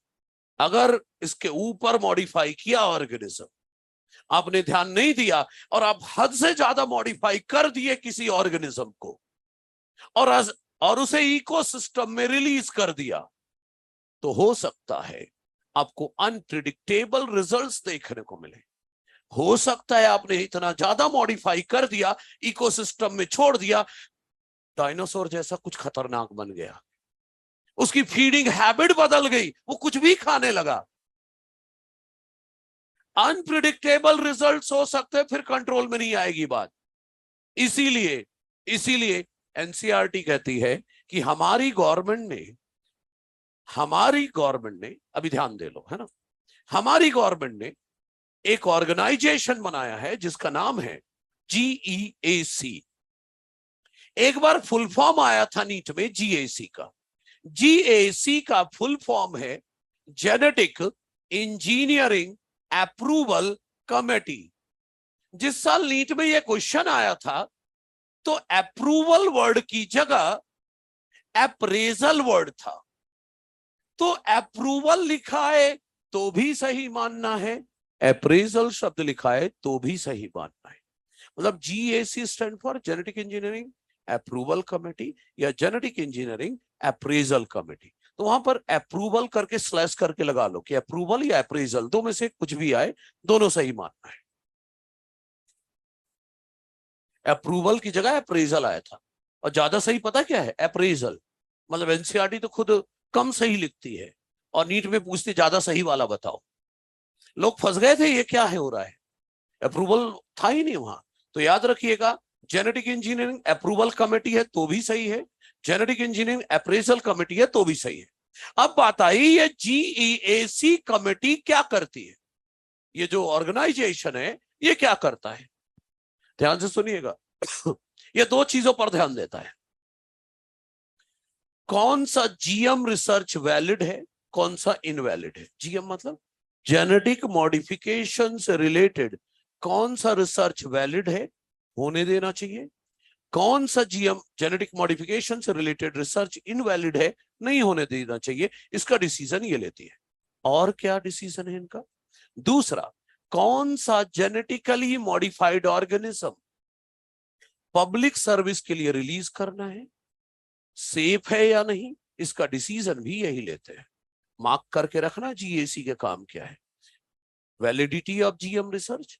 दूसरा, डिसीजन लेना कि कौन सा genetically modified organism public service के लिए रिलीज करना है, सेफ है या नहीं, इसका डिसीजन लेती है। मतलब जेनेटिक मॉडिफिकेशन से रिलेटेड कौन सा रिसर्च वैलिड है, होने देना चाहिए, कौन सा इनवैलिड नहीं होने देना चाहिए, उसका फैसला। अच्छा, अब एनसीईआरटी कहती है कि जब से हमने लिविंग ऑर्गेनिज्म को जेनेटिकली मॉडिफाई करना शुरू किया फॉर फूड एंड मेडिसिन, वो ट्रेसी और रोजी जो बनाया था ट्रांसजेनिक क्या क्यों बनाया था? फूड और मेडिसिन के लिए। तब से पेटेंट की बड़ी प्रॉब्लम होगी। पेटेंट की प्रॉब्लम इन द सेंस ये कि मान लो ए नाम की मेडिसिन बनानी, इसने ट्रांसजेनिक काऊ बनाना शुरू किया ए मेडिसिन के लिए, इसने ट्रांसजेनिक शीप बनाना शुरू किया ए मेडिसिन के लिए, और दोनों ने पेटेंट के लिए अप्लाई कर दिया। अब तो पेटेंट देने वाले ही कंफ्यूज कि मेडिसिन तो एक ही बना रहे हैं, अब पेटेंट किसको दें, बड़ी समस्या है। तो जब से ये फूड और मेडिसिन के लिए ट्रांसजेनिक एनिमल बनाने लगे हैं, तब से पेटेंट की बड़ी प्रॉब्लम होगी। तो बात है ये पेटेंट क्या है? देखो एनसीईआरटी आगे एक दो जगह और पेटेंट वर्ड यूज करती है, लेकिन खुद नहीं बताया है पेटेंट क्या है।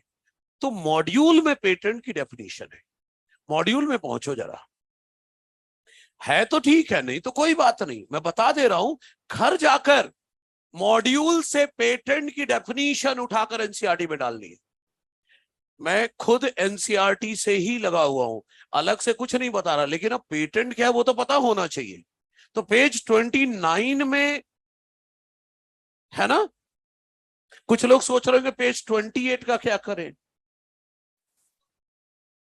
सुनो, देखो पेज 28 नहीं पढ़ोगे तो आपसे मॉड्यूल के 2-3 क्वेश्चन नहीं बनेंगे एक्सरसाइज 1 के।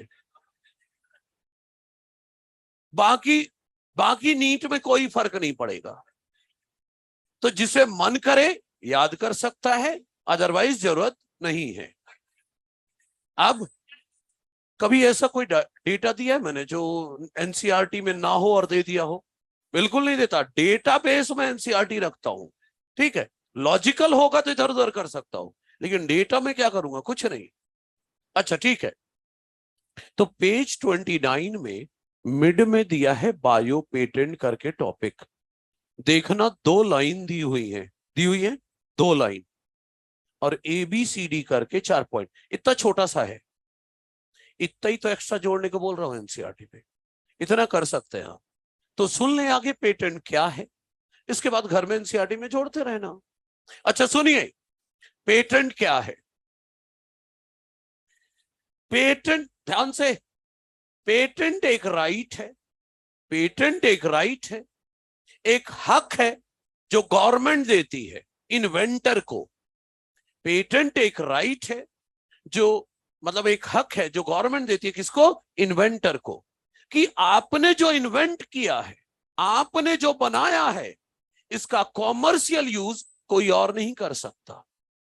अगर कोई यूज करना चाहता है तो आपसे प्रॉपर परमिशन लेगा, कंपनसेटरी पेमेंट देगा, फिर यूज कर सकता है। This is patent. पेटेंट एक राइट है जो गवर्नमेंट दे रखा है किसको, इन्वेंटर को, कि आपने जो इन्वेंट किया है इसका कॉमर्शियल यूज कोई और नहीं कर सकता। यूज करना है तो आगे परमिशन लो, कंपनसेटरी पेमेंट दो, फिर यूज कर सकते हो। ये पेटेंट है। पेटेंट किन चीजों के लिए दिया जाता है? पहला, किसी इन्वेंशन के लिए। इन्वेंशन के नाम पर चाहे भले ही आपने कोई प्रोडक्ट बनाया हो, पेटेंट मिलेगा। दूसरा, कोई पुराना इन्वेंशन है, आपने उसमें कुछ इंप्रूवमेंट किया, कोई पुराना इन्वेंशन है उसमें आपने कुछ इंप्रूव किया, उसका पेटेंट मिलेगा। प्रोडक्ट बनाने की प्रोसेस का भी पेटेंट है। चौथा, किसी कॉन्सेप्ट या डिजाइन के लिए भी पेटेंट होता है। ऐसा क्यों नहीं होता? ये महिंद्रा वाले, होंडा हुंडई वाले अपनी कार की बॉडी का शेप, बाहर से लोहा ही तो रखना है, तो अपनी बॉडी, जो गाड़ी का जो बॉडी है बाहर की, उसका शेप डुकाटी जैसा कर दे, लैम्बोर्गिनी जैसा कर, ऐसा क्यों नहीं करते? क्योंकि हर कंपनी अपने बॉडी शेप को पेटेंट कराती है, डिजाइन को पेटेंट कराते हैं, तो उसका भी पेटेंट है, तभी कॉपी नहीं करते। नहीं तो कोई भी कुछ भी बनाने लग जाए। तो पेटेंट किन किन चीजों के लिए बनता है, मिलता है? इन्वेंशन के लिए, चाहे वो प्रोडक्ट हो। दूसरा, पुराने इन्वेंशन में इंप्रूवमेंट के लिए, प्रोडक्ट बनाने की प्रोसेस के लिए, और चौथा, किसी कॉन्सेप्ट या डिजाइन के लिए। समझ रहे हैं मेरी बात? तो पेटेंट किसके लिए मिलता, वो हो गया। वापस एनसीईआरटी में आ जाओ, वापस एनसीईआरटी में आ जाए। ठीक है, एनसीईआरटी में ये जो दिया है, एक एक लाइन में बोलने वाला हूं, कुछ इंग्लिश में बोलूंगा और कुछ हिंदी में। बहुत ध्यान से देखिए। रेडी? सुनिए, देखो, एनसीईआरटी कहती है पब्लिक में लगातार गुस्सा बढ़ता जा रहा है ना? सही बात है। नहीं, कहानी नहीं सुना रहा हूं, एनसीईआरटी में लिखा है, देखो, there is growing public anger. अच्छा सुनिए, तो अब सुनो, पब्लिक में इस बात का गुस्सा बढ़ता जा रहा है कि तरह तरह कंपनीज को प्रोडक्ट और टेक्नोलॉजी के लिए पेटेंट दिया जा रहा है। अलग अलग प्रोडक्ट और टेक्नोलॉजी के लिए कंपनीज को पेटेंट दिया जा रहा है। तो हमें गुस्सा क्यों आ रहा है? गुस्सा इस बात का आ रहा है कि जिस प्रोडक्ट के लिए उन्होंने पेटेंट लिया है, उस प्रोडक्ट को बनाने के लिए जो रॉ मटेरियल यूज किया है, प्रोडक्ट बनाने के लिए जो रॉ मटेरियल यूज किया है, वो रॉ मटेरियल कोई जीन हो सकता है, कोई प्लांट हो सकता है, हमारा कोई भी बायो रिसोर्स हो सकता है। तो प्रोडक्ट जिसके लिए उन्होंने पेटेंट लिया, उस प्रोडक्ट बनाने के लिए जो रॉ मटेरियल यूज किया, वो किसी दूसरे कंट्री के लोग, वहां के किसान हजारों सालों से यूज करते आ रहे हैं। आपने गवर्नमेंट से परमिशन नहीं लिया, कंपनसेटरी पेमेंट नहीं लिया, और हमारे बायो रिसोर्स का यूज करके आपने प्रोडक्ट बनाया और पेटेंट ले लिया। इसे थोड़ी देर में नाम दूंगा बायो पायरेसी, बायो पायरेसी नाम दूंगा। एक प्रैक्टिकल एग्जांपल बताता हूं, राइस। राइस जो है एशिया में हजारों सालों से उगाया जा रहा है। राइस इंडिया में अकेले लगभग 2 लाख वेराइटीज ऑफ राइस है। 2 लाख वेराइटीज है राइस की। One of the richest diversity rice की इंडिया में। बात करूं बासमती राइस की, which is known for its unique aroma, aroma मतलब smell, and aroma and flavour. Basmati किसके लिए जाना जाता है? For its unique flavour and aroma. और इंडिया में 27 डॉक्यूमेंटेड वेराइटीज हैं बासमती की। डॉक्यूमेंटेड वेराइटीज मतलब 27 वेराइटी लिटरेचर में नाम लिखा है उनका, 27 वेराइटी है। और कई सेंचुरी से राइस उगाया जा रहा है इंडिया में, कई सेंचुरी से। इसका प्रूफ ये है कि बासमती राइस का नाम हमारे एंशिएंट टेक्स्ट में आता है, हमारे एंशिएंट टेक्स्ट में आता है, मतलब पुराण ग्रंथों में नाम आता है बासमती राइस का। और पोएट्री में, फोकलोर में, फोकलोर क्या होता है? लोक कथा। सेकंड पैराग्राफ में लिखा है कहीं पर फोकलोर, ऊपर की ही कुछ लाइंस में लिख देना, बाद में ना पूछना फोकलोर क्या होता है। सेकंड पैराग्राफ में, सेकंड पैराग्राफ में 5वीं 6ठी लाइन में कहीं होगा। मिला? कौन सी लाइन है? 6ठी लाइन है। हाँ, सेकंड पैराग्राफ में 6ठी लाइन में लिखा है फोकलोर। फोकलोर मतलब रीजनल भाषाओं में जो कहानियां होती है, दैट इज। अच्छा, तो कई सेंचुरीज से उगाया जा रहा है बासमती राइस हमारी कंट्री में। लेकिन ध्यान से, लेकिन 1997 में एक अमेरिकन कंपनी थी राइस टेक। इन्होंने बासमती राइस पर पेटेंट ले लिया। 1997 में बासमती राइस पर पेटेंट ले लिया इस कंपनी ने। कहां से पेटेंट लिया? US patent and trademark office, US patent and trademark office से पेटेंट ले लिया बासमती राइस पर। ये बासमती राइस बनाया कैसे? इन्होंने हमारे इंडियन बासमती को चोरी छिपे यूज किया, कोई परमिशन नहीं ली गवर्नमेंट से। इसी बात की बात हो रही है, परमिशन नहीं, कोई कंपनसेटरी पेमेंट नहीं, और इसका क्रॉस करा दिया अमेरिका में उगाए जा रहे सेमी डॉफ राइस से, और जो बना उसका नाम रख दिया बासमती, और बोला कि हमने किया है एक नोबेल इन्वेंशन, और पेटेंट ले लिया। और केवल बासमती नहीं, मेरी बात ध्यान से सुनते रहे, केवल बासमती नहीं, basmati and it's functional equivalents. Functional equivalent मतलब बासमती और बासमती जैसे दूसरे चावल, इसमें तो इंडियन बासमती भी आ जाएगा। इन्होंने पेटेंट किसका लिया था? बासमती का, और उसके फंक्शनल इक्विवेलेंट मतलब बासमती और बासमती जैसे दूसरे चावल के लिए पेटेंट ले लिया। इसमें तो इंडियन बासमती भी काउंट हो गया। मतलब अगर ये कंपनी चाहती तो कोई इनकी परमिशन के बिना बासमती राइस ही नहीं बेच सकता। जब हमें पता चला तो इंडियन गवर्नमेंट ने केस किया इंटरनेशनल कोर्ट में, और केस चला, और हम ये केस जीत गए थे 14 अगस्त 2001। 14 अगस्त 2001 को हम ये केस जीत गए, ये पेटेंट कैंसिल कराया। इतना ही नहीं, इतना ही नहीं, अरे कई बार तो नीम के बेसिस पर प्रोडक्ट बना लिया, नीम का यूज करके, और बोला हमने नीम में एक नई प्रॉपर्टी खोजी, एंटीसेप्टिक प्रॉपर्टी। टर्मरिक में, हल्दी में प्रोडक्ट बना लिया हल्दी पर बेस, अब बोला हमने हीलिंग प्रॉपर्टी खोजी है, दुनिया में किसी को नहीं पता, हमने खोजा है। जब भी ऐसा कुछ होता है तो हमें वैलिड प्रूफ देना होता है कि ये रिसोर्स हमारे यहाँ का है, हम बहुत पहले से यूज करते हैं, ये सब प्रूफ देना होता है, तब वो पेटेंट एप्लीकेशन रिजेक्ट होता है।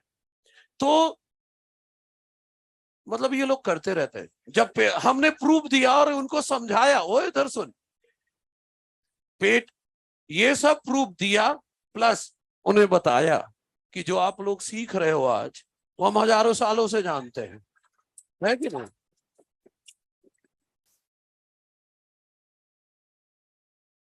इसीलिए ध्यान से, पता है ना कब खत्म होगा? इसके आगे एनसीईआरटी सेकंड पैराग्राफ को खत्म करने जा रही है। If we are not vigilant, vigilant मतलब अवेयर, जागरूक। हाँ, विजिलेंट का मतलब अवेयर या जागरूक, विजिलेंट का मतलब है अवेयर या जागरूक। तो एनसीईआरटी कहती है अगर हम अवेयर ना रहे और ऐसे पेटेंट एप्लीकेशन को काउंटर ना करें, रोके नहीं, तो देखो आगे क्या लिखती है एनसीईआरटी, दूसरे कंट्री के लोग will encash our rich legacy, हमारे बायो रिसोर्स का यूज कर लेंगे, and we will not be able to do anything about it. जरूरी थोड़ी ना हर बार आप केस जीतोगे, कब तक लड़ोगे केस? समझ गए मेरी बात? इसीलिए एनसीईआरटी अगला टर्म लेकर आती है, बायोपायरेसी। ये बायोपायरेसी ही थी। बायोपायरेसी में दो बातें आएंगी, बायोपायरेसी में दो बातें आएंगी। हाँ भाई, ठीक है, हाँ बस थोड़ा सा झेल लो। बायोपायरेसी, हाँ, अच्छा सुनो सुनो, बायोपायरेसी में दो बातें आएंगी। एक, हमारे बायो रिसोर्स का यूज कर लेना बिना गवर्नमेंट के परमिशन लिए, कंपनसेटरी पेमेंट दिया नहीं और बायो रिसोर्स यूज कर लिया, ये बायोपायरेसी है। दूसरा, किसी इन्वेंटर का इन्वेंशन यूज कर लेना और बिना परमिशन, बिना पेमेंट दिए, ये बायोपायरेसी। बायोपायरेसी में क्या क्या आया?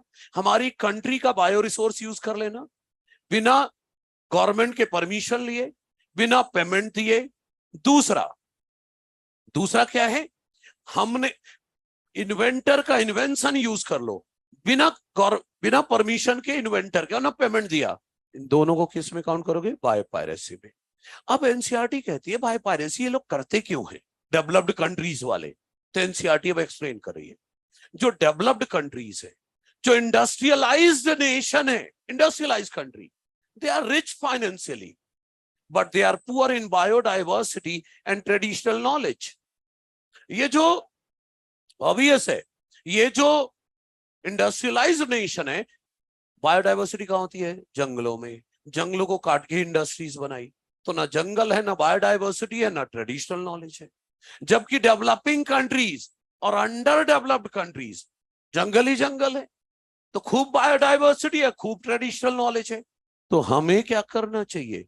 एनसीईआरटी बोल रही है हमें अपने बायोडाइवर्सिटी का, अपनी ट्रेडिशनल नॉलेज के मॉडर्न एप्लीकेशन खोजने चाहिए, नए नए प्रोडक्ट्स बनाने चाहिए। ध्यान देते रहो, नए नए प्रोडक्ट्स बनाने चाहिए अपने बायोडाइवर्सिटी और नॉलेज का यूज करके।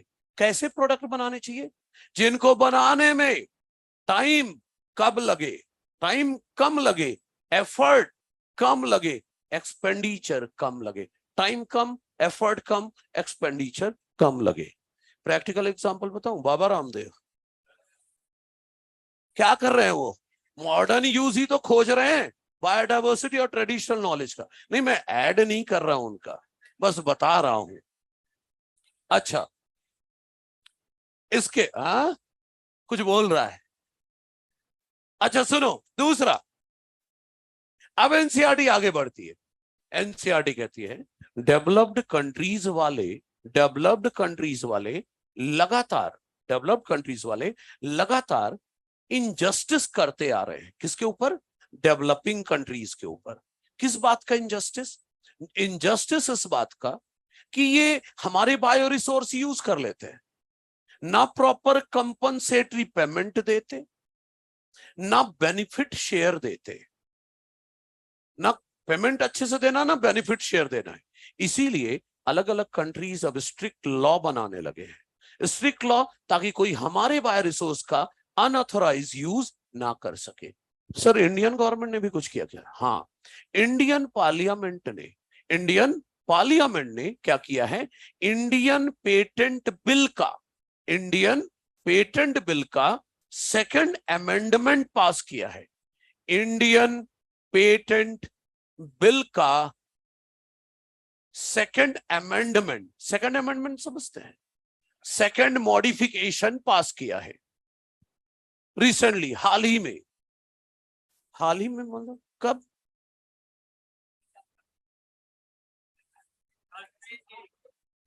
हाल ही में पास किया है।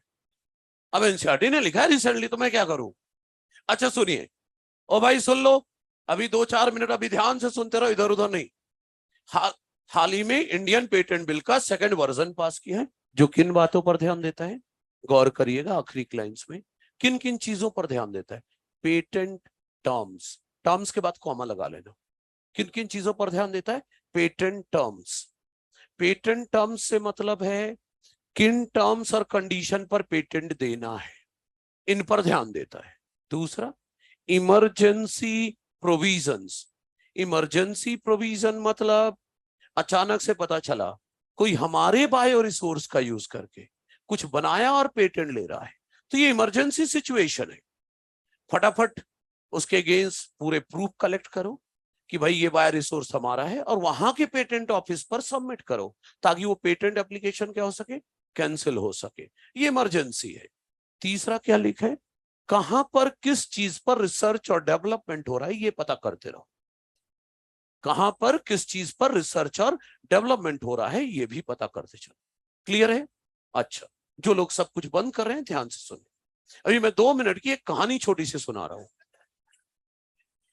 नहीं साइंस से रिलेटेड ही। रुक जाओ, आगे मुझे एक कहानी सुनानी है 2 मिनट की, सुनिए। अगर आपको याद हो तो मैंने ह्यूमन जीनोम प्रोजेक्ट में एक शब्द यूज किया था। कौन सा शब्द था? Bio remediation. नहीं यूज किया था? एनसीईआरटी में दिखा सकता हूं कहां यूज किया। मैंने ह्यूमन जीनोम प्रोजेक्ट में एक शब्द यूज किया था, बायो रिमेडिएशन, और वहां पर मैंने इसको डिफाइन किया था। बस क्लोजिंग है, ध्यान से। Removal of pollutants from environment by using microbes की मदद से। ध्यान से 2-3 मिनट के बाद अंदर क्लोज कर रहा हूं। जरूरी है, नीट में क्वेश्चन आया है, एनसीईआरटी में नहीं है, क्वेश्चन आया हुआ है, इसलिए बता रहा हूं। तो बायोरिमेडिएशन क्या है? Removal of pollutants from environment by using microbes. इसके मामले में एक साइंटिस्ट थे, डॉक्टर आनंद मोहन चक्रवर्ती। इन्होंने इस रेस्पेक्ट में एक काम किया था। आनंद मोहन चक्रवर्ती जी ने एक काम किया था। क्या काम किया था? सुने। इन्होंने एक बैक्टीरिया लिया था, सूडोमोनास प्यूटिडा। क्या लिया था? बैक्टीरिया सूडोमोनास प्यूटिडा, ठीक। और इसमें ध्यान से 4 अलग अलग प्लाज्मिड डाल दिए। एक प्लाज्मिड डाला ऑक्ट प्लाज्मिड, जिससे इस बैक्टीरिया में प्रॉपर्टी आ गई ऑक्टेन डिग्रेडेशन की। एक डाला जाइल प्लाज्मिड, जिससे प्रॉपर्टी आ गई जाइलिन को डिग्रेड करने की। एक डाला कैम प्लाज्मिड, जिससे प्रॉपर्टी आ गई कैम्फर को डिग्रेड करने की, एक डाला NaH प्लाज्मिड जिसमें प्रॉपर्टी आ गई नैप्थेलीन को डिग्रेड करने की। ये जितने भी केमिकल बोले ये क्या है? ऑक्टेन, जाइलिन, कैम्फर, ये सब क्या है? Petroleum hydrocarbon. ये 4 अलग अलग प्लाज्मिड से एक बैक्टीरिया में डाल दिया, और जो बैक्टीरिया बन के तैयार हुई उसको नाम रखा सुपर बग या ऑयल ईटिंग बग। अरे पेट्रोलियम को डिग्रेड करेगा ना, तो क्या नाम रखा? सुपर बग या ऑयल ईटिंग बग। क्या करेगा ये? डिग्रेड करेगा पेट्रोलियम हाइड्रोकार्बन को। अरे कहीं पर अगर पेट्रोलियम से रिलेटेड पोल्यूशन हुआ तो ये डिकम्पोज नहीं कर देगा पेट्रोलियम को। समझ गए? ये जब रिसर्च कर रहे थे, इनके दोस्त इनको डीमोटिवेट करते थे। कहानी ये थी, कहते थे कि तुझे पेटेंट नहीं मिलेगा, क्योंकि आज तक, मतलब तब तक किसी भी लिविंग ऑर्गेनिज्म के लिए किसी को भी पेटेंट नहीं मिला था। ये बोले नहीं मैं तो बनाऊंगा, और पेटेंट के लिए अप्लाई किया, ऑब्वियस नहीं मिलना था। फिर इन्होंने यूएस में अप्लाई किया था, 8 साल वहां की सुप्रीम कोर्ट में केस लड़ा और केस जीते। ये पहले हैं जिन्हें लिविंग ऑर्गेनिज्म पर पेटेंट दिया गया था। एक लाइन आखिरी, जब यह डिक्लेरेशन हो रहा था, यूएस के वो जो सुप्रीम कोर्ट के चीफ जस्टिस थे, उन्होंने एक लाइन बोली थी, वो बोल रहा हूं। वहां के चीफ जस्टिस ने बोला था, everything under sun which is man made is patentable. सूरज के नीचे जो भी है जिसे इंसान ने बनाया है उसका पेटेंट हो सकता है। ये पहले थे जिनको लिविंग ऑर्गेनिज्म पर पेटेंट मिला था। That's all. ऑनलाइन वालों बाय बाय।